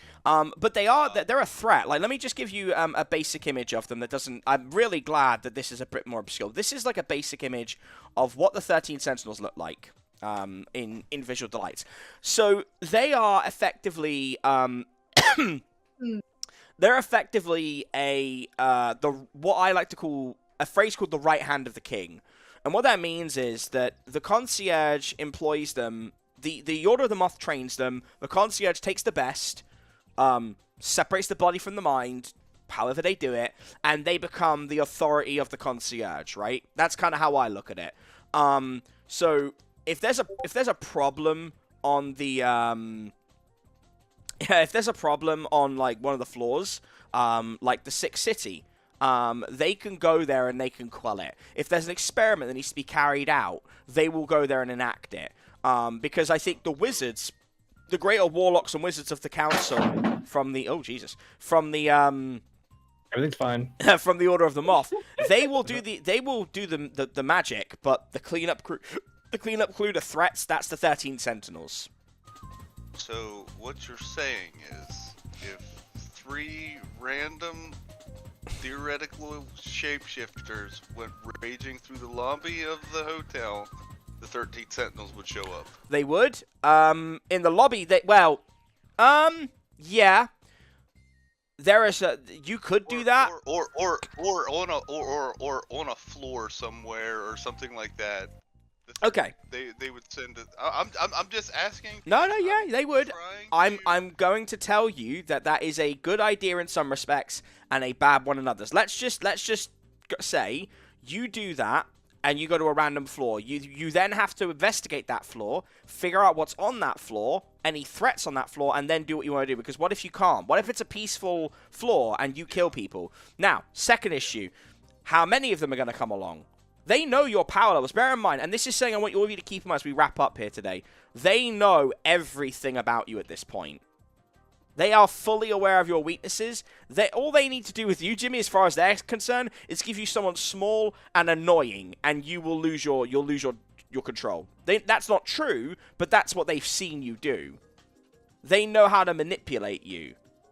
Spellcaster and Dowu, the 9th Sentinel, the 5th Sentinel, he will literally be waiting, and if he sees you rage, he'll be like, I've got it, and he'll go down there and he'll try what he did again. Will it work? I don't know. But they have, the best way I can explain this is each Sentinel has a specialty.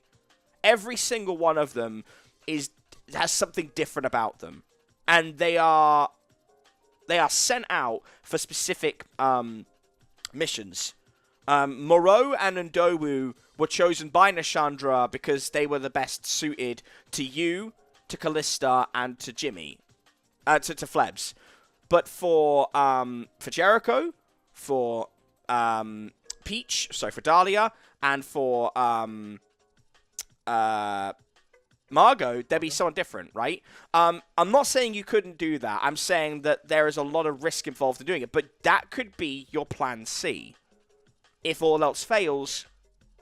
Yeah. I was thinking the lobby, right? Mm-hmm. Just because we know where that is, right? How do you get there, though? You still got to roll for it. Yeah, we still have to roll to get down there. Correct. You are correct. We'd have to roll to leave the archives to get to the get to the lobby. Mm-hmm. I'm guessing. Yeah. And if it's just myself, Wendy, and her sister going, because that way Callista, because once we could, once Flebs, I guess, is gonna stay and watch the screens or whatever. But if once Flebs could notify Callista that the Sentinels, the corporeal forms, are off the 13th floor, then she could go to the 13th floor then, and gather up all the bodies, or however we've decided we're gonna do that, and then she could teleport them out while we have the Sentinels. Mm-hmm. Okay. How does everybody else feel about that? I was just saying the lobby because that gives us the most exposure. Okay. Because the concierge, I don't know about you guys, if you've ever been to any high-end hotels, the concierge is not just gonna let two Wendigos and a Sasquatch go rampaging through their lobby. Mm-hmm. It's gonna be all hands on deck. That's just my thinking. I don't know why an image of Mr. Mosby just went through my head. Bro. But sorry to pull that reference out. Would you like here, or Sorry. Anyway, yeah, that's true. Well, y'all got to figure out a plan soon, because I'm not wrapping this up until you know a plan. Yeah, we do have to come up with something quick. It all. Yeah, because I need to go to bed. Y'all are Sorry, choosing. but I do. Listen, Yeah, this is my not favorite for once. question- This is not me and my storytelling. I am just letting you guys do it. Okay, T, This do you is so the next time we hard. use the elevator, are you giving us the 13th floor, like, or are we still gonna have to roll to make sure we get the 13th floor? No, Oh, I will give Just you like- the 13th. No, I think that's. I will Okay. give you the 13th floor. But if you want Yeah, to 'cause go, we're gonna have to roll for the floors after yeah, that. if you want to go out, because the thing is that it's coded in a way that's like there's only one floor left for you to go to, and I think at this point how to hone in on it. So I think that's fair, right? But if you want to go to the lobby, you want to go elsewhere. But here's the other thing, Jimmy. If you do that, how do Jericho and Endicott get where they need to go? That's a good point too. Okay, Jericho, go ahead, because I've been asking questions all night, and I don't want to keep cutting you off and It's all not good. letting you ask your questions. No, you can, because my questions mostly ascertain to like your and the group questions. Like for the last one, the plan we were working on just now, like the new Plan A/Plan B hybrid Plan A and a half plan, was really good. But it all revolved on if we like rolled well enough back then, without knowing we don't have to roll for it, to get the 13th floor. Like, imagine like we had to, and we're like, oh, we're cool, the ballad music's playing, and we're back at fucking Pink Gunkers. But, But, if you can't figure it out in the next like 5 minutes, I'll let you strategize on Wednesday. But I will say you'll forget part of what you went through now, and it will make it harder. So I'm gonna give you, because it's 5 past now. I'm gonna give you guys 4 more minutes to finish your strategy, and then we're wrapping up. Okay? Yeah, I've got 4 minutes One- because I believe I just had not- Jimmy's phone going off as well. So. So we for sure get the elevator when we to 13th floor when we go up. When everyone who's going up goes up. After, so we can do this what we discussed earlier and have the sentinels be sent out before we go up. And as the people who are getting off the elevator on the 13th floor get off, me and Endicott stay on it to go to. Now, okay, now holy shit! Nice thought with that. Do we get to decide where it goes the second time? Can we just... Okay. Not So- to complicate things even further, but I have one more question. All right, let me answer this one questions? first. Let me answer this one first. Okay. Jericho. All right, let's see if I can streamline this a little bit and give you guys some help. Jericho, give me an investigate mystery flexible alternative. You're asking me a question, and if there is a way of doing it, I will tell you. Let's go. Yeah. The Right. second floor, it will go to the next floor, because Endicott basically kind of tells you that if he's leaving the Hotel Nash's sanctuary, he can game the system. As long as he's in the elevator, he can make it go where it needs to go. How's that sound? Okay. Good. All right, you got a 14. I have to give you that one. So Endicott has to be the one doing it, because he understands it, but he can take you to the 13th floor. He can take you to the floor that Callista goes to. You're fine on that front. But if he steps out that elevator, if someone else does it, it's random. Okay. Okay. That actually helps, though, I feel like. All right. Good. 'Cause- Okay, so- Because maybe what we could do if Jimmy, if you wanted to do the distraction plan, like, could we do again, not to complicate things further, but could we do a thing where, like, we have Flebs do the email thing. Eventually they're gonna figure out that it's fake, especially when we start moving bodies and stuff. But at that point, could we let Jimmy and Wendy and Amelia, like, be sort of a distraction as well? Like, split everybody's attention on 3 different things, while Callista just tries to get everybody out of there. Do you guys know what I'm saying? I get what you're saying, no meme that brought up another question for me. Okay, just very, very quickly. Sorry, very quickly. So wait, do you want me to answer your question, Lucy, or do you want me to go to Trevin's? Well, I'm just sort of positing. It's less of a question toward you specifically, and I'm just sort of positing a Cool. general plan out All right. again. Yeah, because I'm just trying to passively listen. Okay. What was your question, Jericho? Okay, so as you explained, as captain of the 13 Sentinels, Nish gives them orders. Mm-hmm. Would she know or not know if the emails were fake or actually sent out from the concierge? Like, I think that would other be Sentinels? okay. So I think that would be down to the role that Flebs would undertake. Even on a fail, I will still say that something will happen. I'm not going to be, because otherwise nothing happens. But I really think that's down to how good the email Flebs sends out is. I think that has to be up to the role. I don't think that's something I can just determine. Got you. Okay. Well, I'm quite into session ends. I'm putting all the plans. Yeah, it's cool. I'm loving the planning. All right. Okay. So, because we're about to wrap up. So you have your plan. You have a plan within a plan and then a side plan. We will go through everything on Wednesday so that we're not repeating it now to confuse everybody. But the first step of the plan, at least from what we know, is that Flebs is going to write the email, and then you're going to take the elevator. So our very last roll for this evening, I've got one scene to play out. It'll take me 2-3 minutes, then we're done. Flebs, I'm going to need you to make a roll, Sure. buddy. And I'm wondering what that role should be. What do you guys think the role should be for a convincing email? I think it should be charm. I think it should be charm. Person. Yeah, you're playing a people. Yeah. I will give you a +1 advantage. I'll give you a +1 advantage. Okay. So Sorry. just charm. Yeah. Sorry, Jimmy. Did you say something, bud? Oh no, I was just saying that I agree. It should either be charm or manipulate someone. Okay. For the This role. is, guys, this is stressful. Oh man, should I use luck? Uh. Wow. Kind of too late now. Yeah. Okay. You send the email And Oh god. oh, It's got okay. like a typo in it. It's no. It's a good You spelled email. concierge wrong. It's a good email. But it is in some places it has some of Flebs's style of talking. So it starts with, "Hello, it is me, the concierge. How are all of you?" God damn. Who? Someone should proofread this before we send This it is out. almost as bad as I'm signing it from Flebs. You Li- guys trust me too much. Listen, comma, guys, comma. There is like definitely a situation, and Oh my god. I think you should all definitely go and investigate it.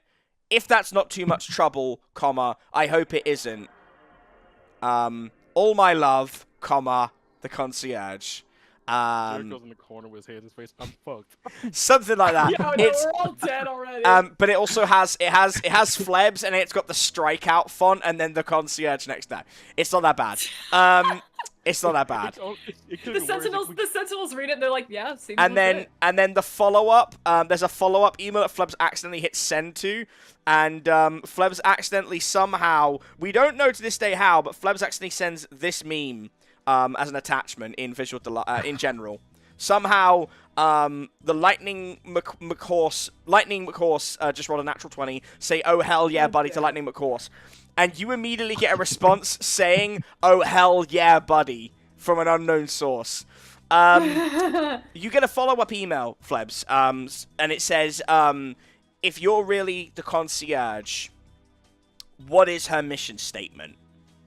And I am going to give you one extra chance in this, Flebs, to... I read about this sort of thing. Yeah, Or read about this sort of thing. Yeah. No, I it's was okay. just gonna go look at my notes. Imagine on a fail, he does the thing like in movies where he's just writing down everything that's happening around him.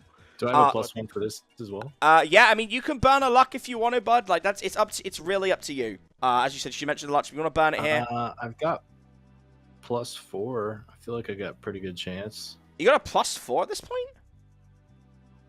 Well, Wait. if I have 3 sharp and then +1. Oh, yeah, sure.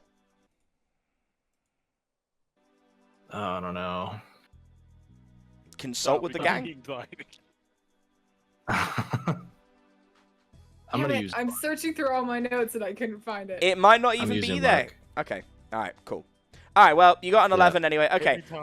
Well, Yeah. So you look through the information on the I need to change the music for this last little bit. 'Cause this is our final scene. You look through the information on the cryptic compendium that you have redone, and you notice that there is a small bit of information on people called the Unbounded, of which you find it very unpleasant to read through. It's actually like physically painful to read through, so you kind of ignore it. Instead, you look at a note on the concierge, and it says, "The concierge is a self-preserving entity that will protect its own interests over that of the city because it believes in the greater good."